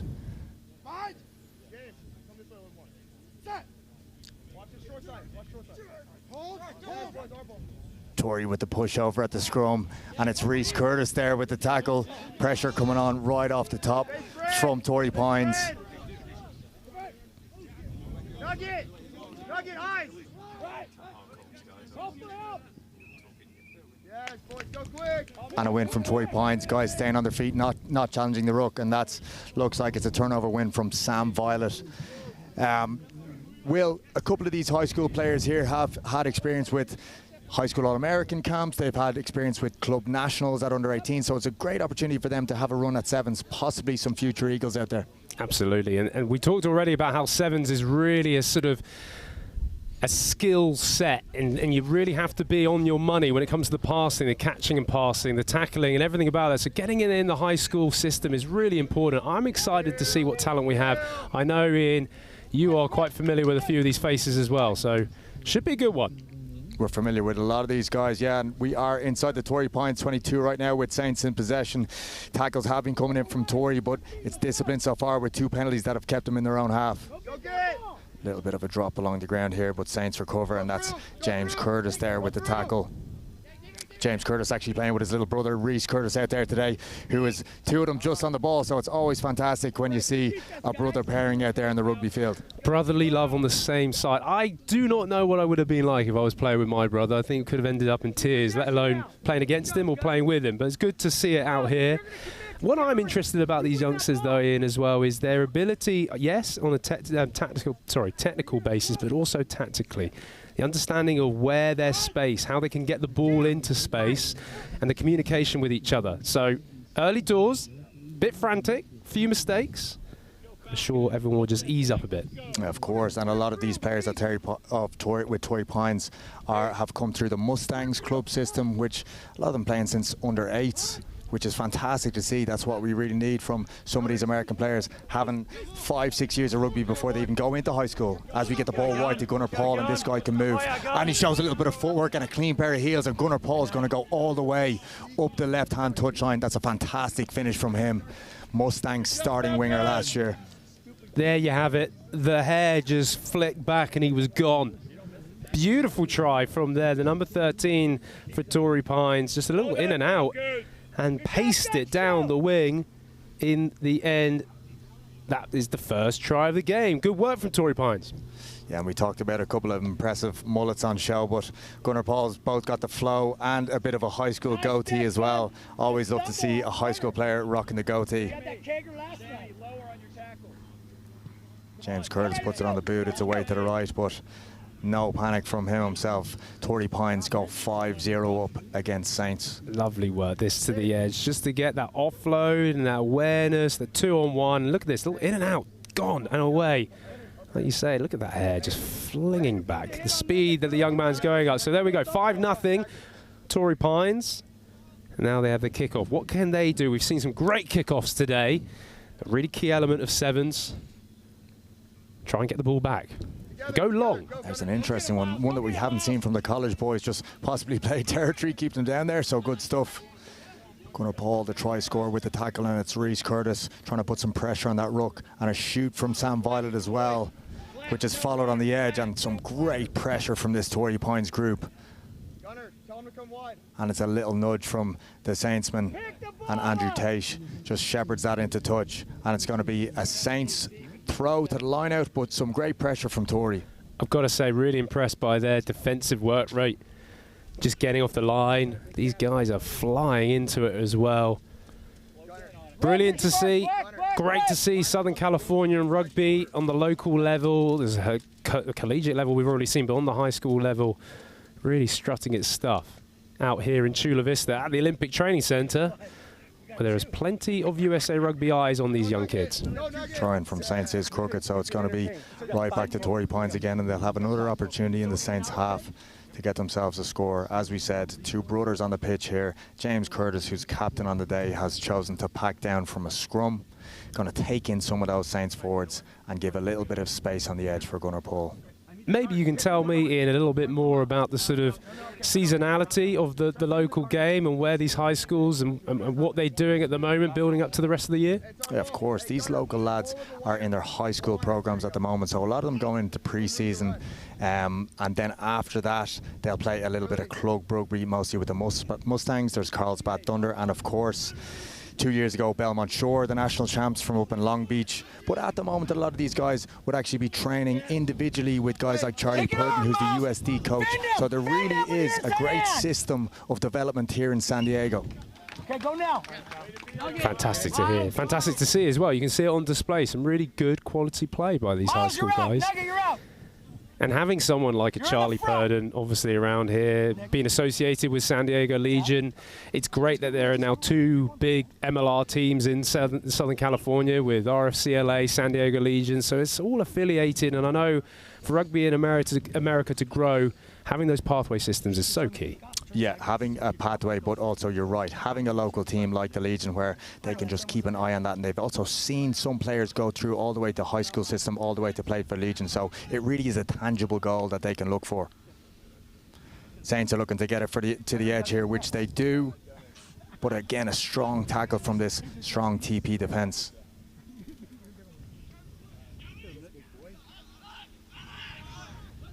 Little cut back in, and they get the pop off the deck.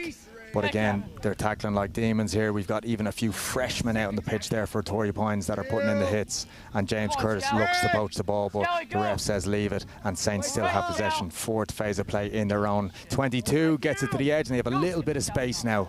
Foots gets puts down, and that's some good speed. But it's the young Taish man who makes the tackle on the edge, and Saints are up to the 10-metre line. Looking to stab through with no one home. That's a great effort, but it's Reese Curtis who goes and gathers. He does very well to stay on his feet, give time for support to get there, and Torrey are going to be back with the ball here.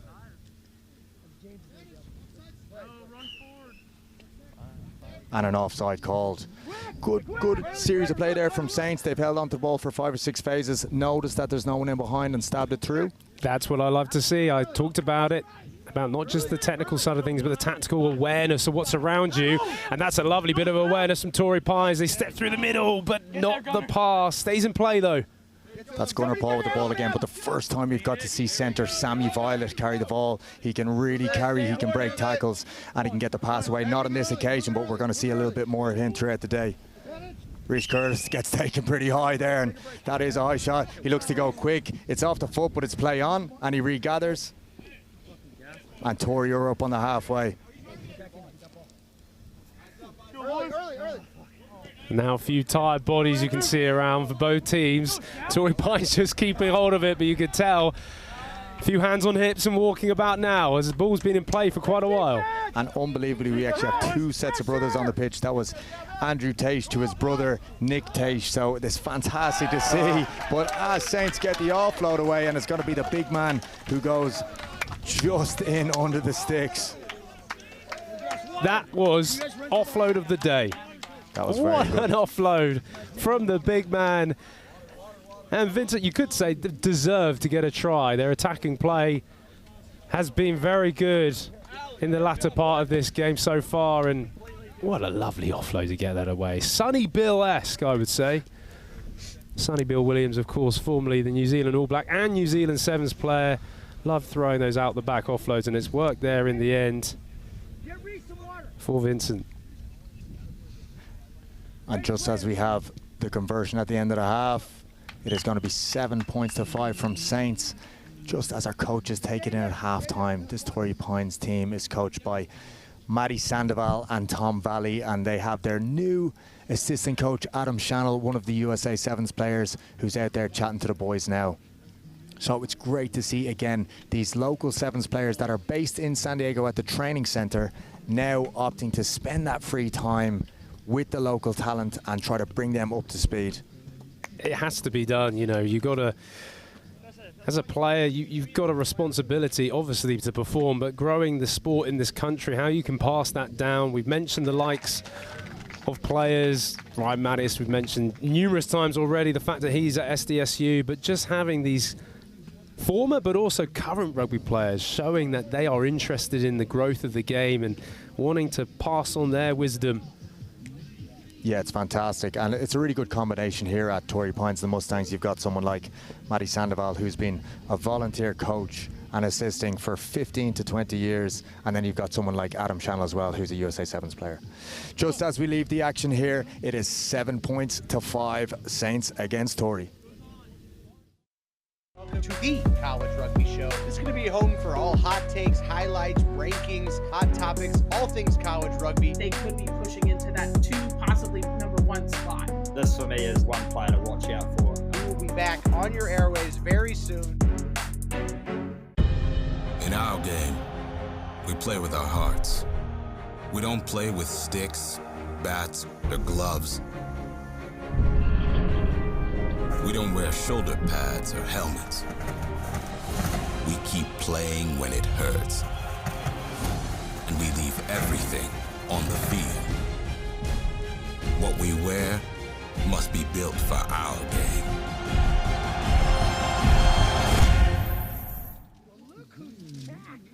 We are back here at the Olympic Training Centre. It is 7 points to 5 at our high school showcase, Torrey Pines against Saints. It's been really Torrey Pines who came out ferocious in D, but Saints managed to get a turnover try just at the end of the half. Let's see what the brothers Reese Curtis and James Curtis can do with this Torrey side in the second half. Will, what do you think so far, seeing these local high school teams? I'm seriously impressed by the way they're flying into each other. Defensively, I would say some of the tackling's been better than the collegiate games we've seen. And in the end, some really good offloading. Going to hand, we saw that last try of the first half. Torrey Pines now on the ball, but it's very equal, very much an equal test. A lovely little dink restart there, just putting some pressure on the big man. And it's our try scorer, Gunnar Paul, who actually manages to regather. And now it's James Curtis, strong scrum half, who takes the ball up to the 22. And that's Sam Violet, gives it to our try scorer, Gunnar Paul. And it's Andrew Tate on the edge, seeing if he can find a little bit of space, and a strong carry from him. Again, the breakdown is 1. But they're going to have to add another number there to get it out. Freshman Reese Curtis with the ball, steps off the right foot and gets an offload back to the inside. And we have to say, that is a fantastic try. It's a wonderful try. Offloads going to hand, seeing the player. We saw a few 50-50s in the previous collegiate game that just weren't going to hand, but such a difference when you get your arms free, eye up the player you're wanting to offload to. And in the end, Torrey Pines, that is a lovely, lovely try, deservedly getting over the line through some really quality bit of play. The thing is with sevens, you can always go to the width and play out wide where you see space, but also if you can pick through the middle and get behind a defensive line, it becomes really hard to defend. Torrey Pines did just that. As you can see, just being aware of what's around you was a little bit untidy to begin with, but then it's just the ability to step, get a fend, get the hands away, and watch. Just that's a lovely offload to his supporting player, and in the end getting over. Good play by Torrey Pines. We're going to James Curtis back here with the restart again. James, plenty of experience at club level with the Mustangs, now moves into a leadership role at Torrey Pines. And again, just a little bit of a dink restart, and that's freshman Ezra with the take. Fantastic. And Andrew Tate is going to play from the base to James, who steps off the left. Sam Violet, a man we talked about in the first half, puts it out the back, and it's big Miles McCormick on the edge there. And Ezra, the freshman, is going to go in. Fantastic play there. That's, again, 2 off the restart there, just a couple of phases, and offload. And what crucially we can see again is that these Torrey players are winning their own rucks as well. It's fantastic body positions, good strength at the breakdown. I mean, I've just looking across at Jeremy, I'm thinking, like, where is this offloading game coming in the high school? Who's coaching this? I mean, it's stunning. It really is quality stuff, and it's in control. That's the thing which I'm very impressed, is that kick looks like it is just going to slide wide. But Torrey Pines, really high quality, high energy rugby. And Jeremy, take a look at this. This is a brilliant offload again. Well, you said it in the first half. I mean, I think we've seen 3, maybe 4 offloads now across both these teams that have been better than anything the collegiate teams have put on. You know, Cal wasn't an offloading team. They didn't need to be. But the other teams that tried it, they were more 50-50 passes. These are out the back to the hand and executed beautifully. Long one there from Torrey this time, put a little bit of pressure on Saints just outside their own 22, but they get 2 passes away and bring it into a little bit of space on the edge. That's number 10 there with a strong carry up to the 10-metre line, and he pops it off the deck, similar to the try we saw in the first half, but this time it's crossing in behind the back. Torrey are going to slow things down slightly now, and they're going to go for the quick tap. Finding James Curtis right away, he seems to be a leader with the group. Over to our try scorer Ezra, and we've got Andrew Tate on the edge. Fantastic tackle there, and again Torrey winning their own ruck, which is good. Our big man Miles with the regather, and he managed to hold on to the ball, but Saints are contesting, possibly didn't release, and Torrey are going to hold on to possession again through our man James Curtis. Yeah, I think that they were a bit unlucky there. On the defensive side, I thought they had a clean turnover, but the ref disagreed, so. Ref calls holding. We go through 2 passes, and that's our man Sam Violet, who manages to skip through a tackle and get a try under the sticks. And this Torrey team are taking off now. It is 20 points to 7 with the conversion to come from our leader James Curtis. Just showing a little bit more energy, maybe a bit more fitness in the end from Torrey Pines. Really hotly contested in the first half, but pulling away now, making it look pretty simple. But again, it's got to be said, Jeremy, as you mentioned. Oh, there you go, in and out. It goes over though. 2 points. This game has been really up there in terms of the quality we've seen today. Oh, fantastic. I think it's the game I've enjoyed the most of all of them. You know, very even, not even necessarily on the scoreboard, but very even across both teams. And Torrey are just, you know, putting in a couple of extra steps and skills that can't be matched. So I love this. I can't wait for the next high school game. Just as we move forward here with this high school game, Will, from being in the States now for quite a while, have you seen the high school and college game starting to evolve and get better through the years? Oh, 100%. And look, there's more in terms of the popularity of the sport as well. It's not just, of course, the high schools, but also the clubs. And maybe we're in a hotbed here in Southern California. The rugby is really, in my view, growing and is strong. But we need to continue to get the ball into the hands of high school kids and even younger. And I know there's a big program going on, Imagine Rugby, that is, of course, connected with Major League Rugby, and San Diego Legion do an amazing job to get rugby into schools. And then by high school, you're seeing quality of players understanding the game, like we're seeing from Torrey Pines today and Saints. It's really good display to watch. Yeah, that's a fantastic point. So as we develop these high school players, I guess what you're saying is we want the college coaches with less to do by the time they get to that level, so they don't have to upskill them in the basics. They can move them on to a little bit more game management type stuff. Yeah, 100%. Another good try there by Torrey Pines. But yeah, it's about the development of players as young as possible. And maybe in the past, American kids have found this sport probably too late in the end. And the development of understanding rugby, the rugby IQ, is not necessarily simple. So if we can get the sport into younger kids, both male and, of course, female. I mean, we haven't even really talked about how much rugby is growing female-wise here, of course, with that Olympic bronze medal. was a fantastic, fantastic achievement. But Torrey Pines, the referee signals. Looks like he's gone over time. Looks like the refs are really going to enforce that 30-second one in a high school game. And yes, just with that bronze medal, Torrey also with the girls team. So we're looking to really have hopefully an influx after that bronze medal. And of course, Alona Maher with a newfound stardom as well. Hopefully she will inspire a lot of young girls to start playing rugby. Inspire maybe in a rugby or maybe even in her dancing. The way she's going there is pretty impressive. But yeah, inspiring these kids ultimately is what we want to do. And at the moment, these guys are inspiring me. Really good quality on display between Torrey Pines and Saints.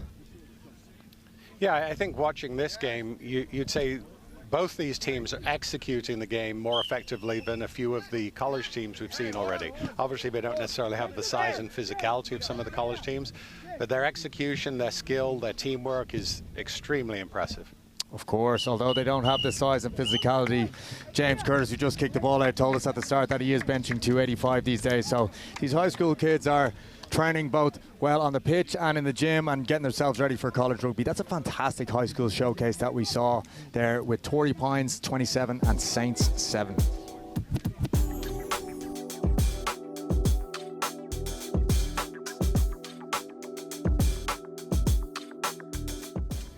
Our second high school showcase of the day, we have JSerra against Cathedral Catholic. It's going to be Dylan Trower to kick off for the Cathedral boys, who are in the yellow, white and red stripes.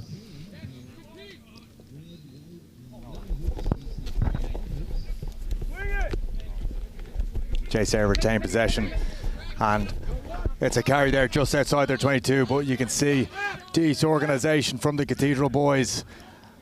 And they're going to force a little bit of a knock on, or it looks like it's gone back from the ref there. He's got a little bit of a note from the AR. JSerra retain possession, get it all the way to the edge. We mentioned a clash of uniforms earlier with Grand Canyon and Claremont. We've got a pretty similar one here too. Should be interesting. Two stripe teams, all right, and we're still inside the 22, although JSerra managed to hold on to the ball for 5 phases now. They are still under pressure in their own 22. Yeah, they just pull away here with a big man. Great tackle, though, from Cathedral. Still keeps going. Love to see the big man carry. Drops the ball back up on his feet. A very classic sevens move. And a great launch there led by Dylan Trower, our man who kicked it off, but they've switched it back to the far side. They're under a little bit more pressure now. This Cathedral team look well organised indeed.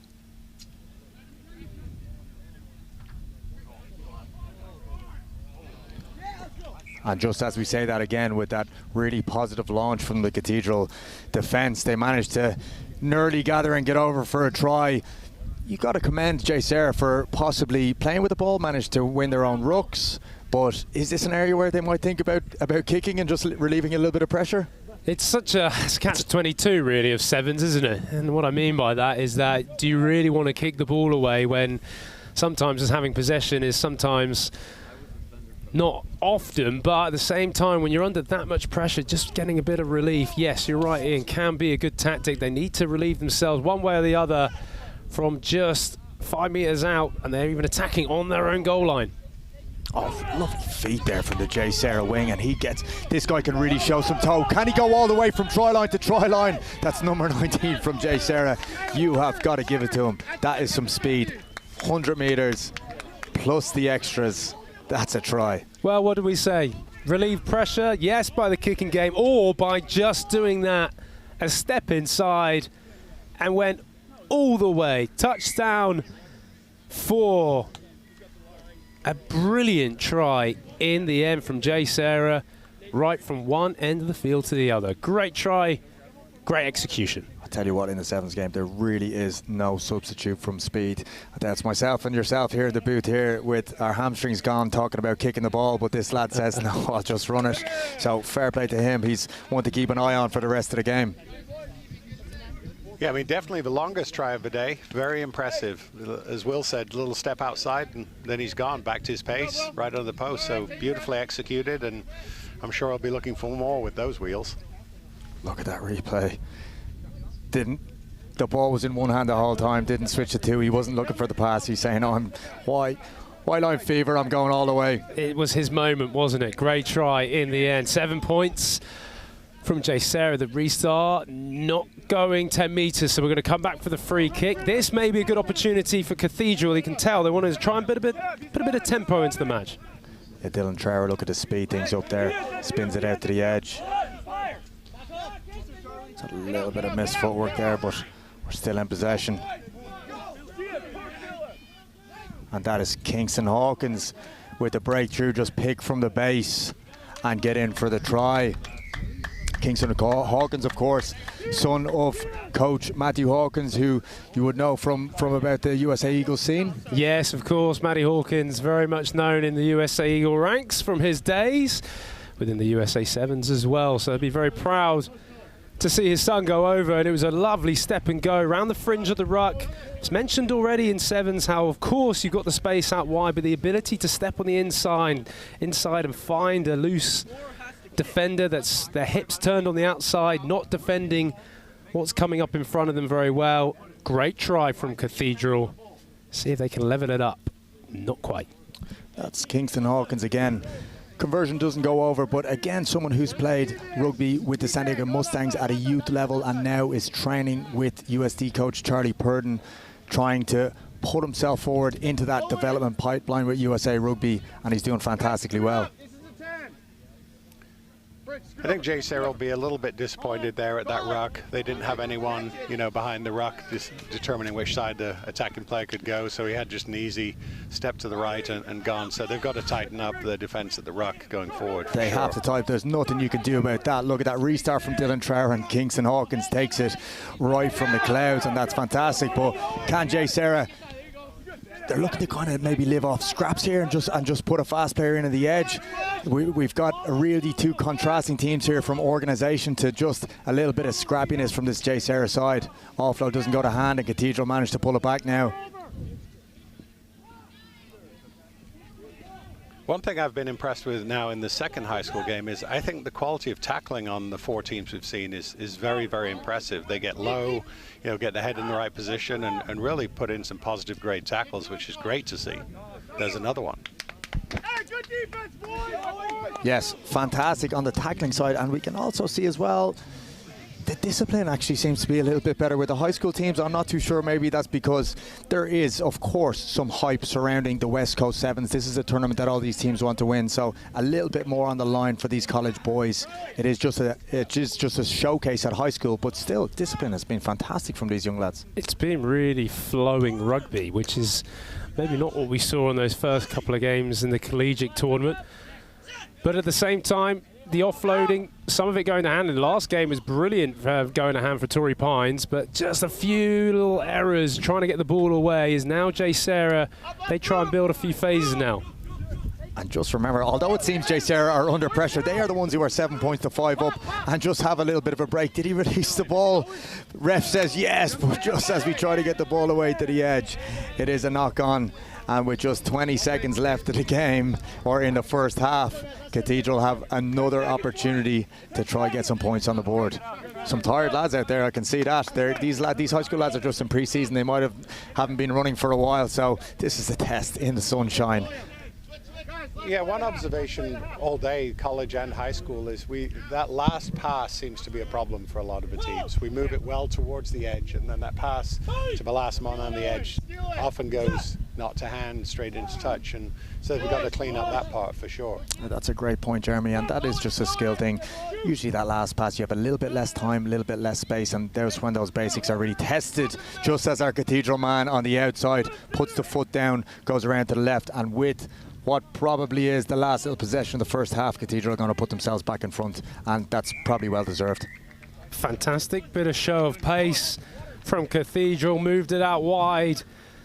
Good quality passing, and sometimes we were just talking about the passing there, guys, and ultimately a lot of it can also be to the communication of who's receiving the pass. Where are you? Are you deep? Are you flat? Are you short? Are you wide? And that's the other thing with these youngsters. It's not just about their technical aspects. It's also about what's seeing in front of you. It's about communicating what's in front of you.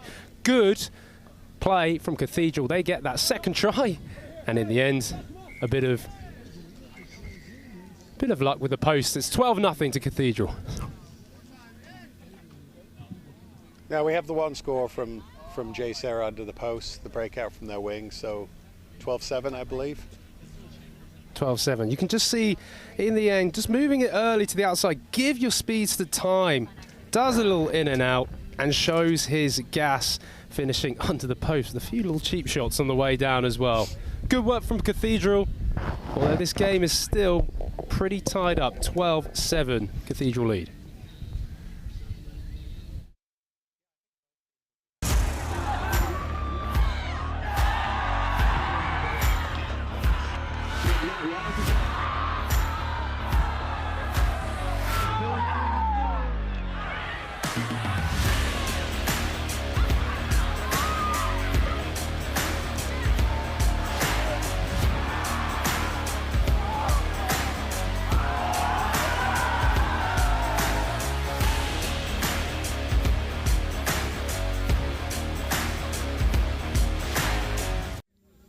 You're joining us live from the Olympic Training Center in Chula Vista, San Diego.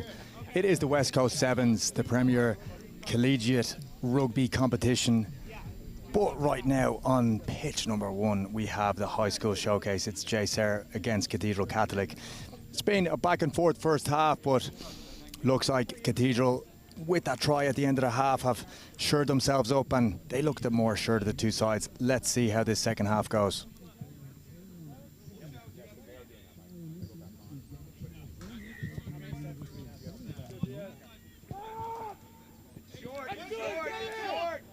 Restart goes high from JSerra, but it's short, so it will be again a choice, and it's Dylan Trower who's looking to take these quick every single time, which he does. Gets the ball to the edge, and Cathedral already on the front foot, right-footed step, and one of the big men who's tackled just on the line releases the ball, very smart, and gets a pop off the deck, and Cathedral already up to the 5-metre line of JSerra, but it's the big man with the rip. It's going to be hard for him to go the full 100 with that, but he wins himself a penalty, and that's an excellent little bit of play, ripping the ball straight from the Cathedral hands.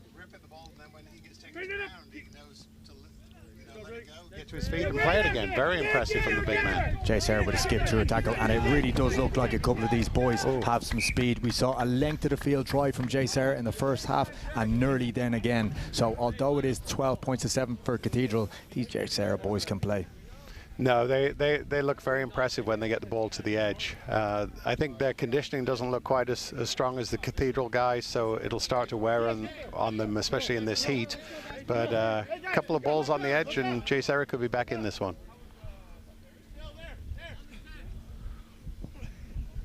Nice line out. Dylan Trower with the feed into the line out, and a great pill to first receiver Kingston Hawkins, and they're looking to get the ball to the middle or edge as much as they can.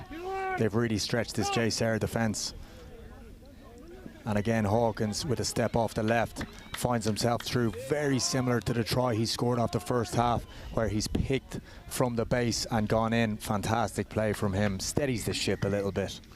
Yeah, what you just said is, clearly he's been well coached and he has good vision. Again, he saw there was no one defending around the side of the ruck, just as in the first half, and goes, 60 meters, whatever it is, for another score. So impressive play by young Hawkins. He's taking his time about the restart here. We've seen one of the Torrey boys get called up for taking longer than 30 seconds with the conversion, but he's just checked with the ref there and see if he can pop this one over, which he does. And it is now 19 points to 7 for Cathedral. Yeah, Cathedral are going to be feeling comfortable. It's definitely not put away. There's still 4.5 minutes to go, but they'll be pleased with where they are. And let's see how they go after pursuing their own kick here, see if they can retain possession. Yeah, it does seem like there's a good calmness with this Cathedral bunch as well, as Dylan Trower shapes to restart again. He's shown himself to be a very good kicker in the club scene with Mustangs, from the under 16s to the under 18s, and he puts the restart long this time to put a bit pressure on JSerra, and they decide to stab this one through. An excellent little option considering Cathedral had no one back. But it's been regathered by Cathedral again, and they're back on possession. But it looks like we've got a bit of a late shot turned over by the referee. Yeah, JSerra will be disappointed in that. They were really pressing to gain some territory, and it's a soft penalty to give away. We've got ball on edge, a little bit of a hitch kick, and he goes around. And again, that's a good finish. Pace kills, right? Yeah. That's Dylan Trerer's. Dylan Trerer's been looking to take those taps as quick as he can and get it to the edge. He knows he had some speed and really made the right decision that time. Little bit of a hitch kick, and he's away. Yeah, one thing that stands out to me, again, I think fairly evenly contested teams. Size and speed on Cathedral is really starting to show, you know, as the legs get tired. You know, Will talked about communication. You know, comms definitely deteriorate as your legs and your lungs go, and I think that's what we're seeing right now with JSerra, unfortunately. Yeah, we've seen that in a couple of college games as well, where we've had a tight battle in the first half. We've seen some scores like 12-10, 10-7, but in the second half, it's these teams who've seen a little bit more assured. They have a little bit more of a certain game plan that are the ones to start to mount the points. Yeah, I think game plan, I think, you know, the early season conditioning, you can tell who's really been after it for a while and maybe who's just getting into it. And again, in sevens, you know, conditioning is a massive factor. So these teams will only improve as we get closer, you know, towards the Thanksgiving and summer tournaments at that time. Trevor puts a high one up there, but it's taken well by JSerra. No contest at the ruck for Cathedral. They decide to keep the bodies on their feet and go for the shoot. And again, that's our kicker, Dylan Trerrer, with the shoot. Really good play for Cathedral there. They know exactly what they're trying to achieve. Don't contest the ruck, bodies on feet, and put some real pressure on time and space as Kingston Hawkins has a step off both feet and puts it back on the inside. A little bit of calmness from the Cathedral boys as they regather, and they're up inside the JSerra 22. Yeah, you just mentioned it, pressure, and that's what we're seeing with Cathedral. And now they've definitely got the edge opportunity if they can ship it through the hands. And look at that, through the legs, I believe it was, by 25. Very, very impressive, leading to another score. And that's our best bit of skill of the day. Just a little pop through the legs from Dylan Trerrer. If we get a replay up on the screen there, that'll be one to add to the highlight tape. Yeah, for sure. I mean, we've seen some highlight offloads today, but that was, you know, incredible, absolutely incredible. And, you know, probably a learned skill. Maybe it was just, you know, a fluke, but to me it looks like he knew what he was doing, and they score as a result. Dylan Trerrer, again, another one of the young athletes working at Proteus, and they're doing little touches like these. You can see there's a shoot and a little pop between the legs. They're down there with, again, Charlie Purton, the USD coach. They're getting multiple touches every day. They're doing small-sided games. They're doing very basic skills under pressure, and again, that's coming through now on a game through Dylan Trerrer, who's really leading this Cathedral team along with Kingston Hawkins. Yeah, I think we seem to have really good player leadership for Cathedral. They've got some great coaching leadership on the sidelines as well, and I think those two things are coming together very nicely for them. They're obviously building an incredible rugby culture, and often results come from the culture. And JSerra have the ball again. Although they're under pressure, they've scored one worldie try, and they might be getting another here. It's from our same man. That's an 80-metre try and a 100-metre try. This guy is nearly running middle distance at this stage. Two fantastic tries from him. So this JSerra team, although they're down on the points, they can show that they have a few really good ballers. No, absolutely, and there's no quit. I mean, that's what's impressive is, you know, the game is lost, but the fact that they can go 80 meters, you know, and continue to fight is really impressive. You know, myself, I'm a big JSerra fan. My son, Zachary, is an alumni from there, 2018, so go Lions, but I think this one probably goes Cathedral's way. That's great to hear. And of course, these teams need multiple strong high school and college programs so they can play against each other. It's not about just building yourself as a club. You need competition that you can play in against week in, week out, because we know that games are the ultimate way that these kids get better. Oh, absolutely. Yeah, games, even games in practice make all the difference. You can't do drills. You know, everyone gets bored of drills. So little short-sighted games and then actual gameplay, yeah, you can't replicate it. It's fantastic. And again, once again, Cathedral showing, going pretty much end-to-end to ice this cake, I would say. Yeah, that's a fantastic showcase of high school rugby as Cathedral go in just to finish this game, and we've seen two strong performances from Cathedral and from Torrey Pines, so hopefully at the end of the day we can see these two teams face off and have some really good high school rugby on show. They are, of course, the future players that are going to be taking the field in the West Coast Sevens, the premier college high school rugby tournament.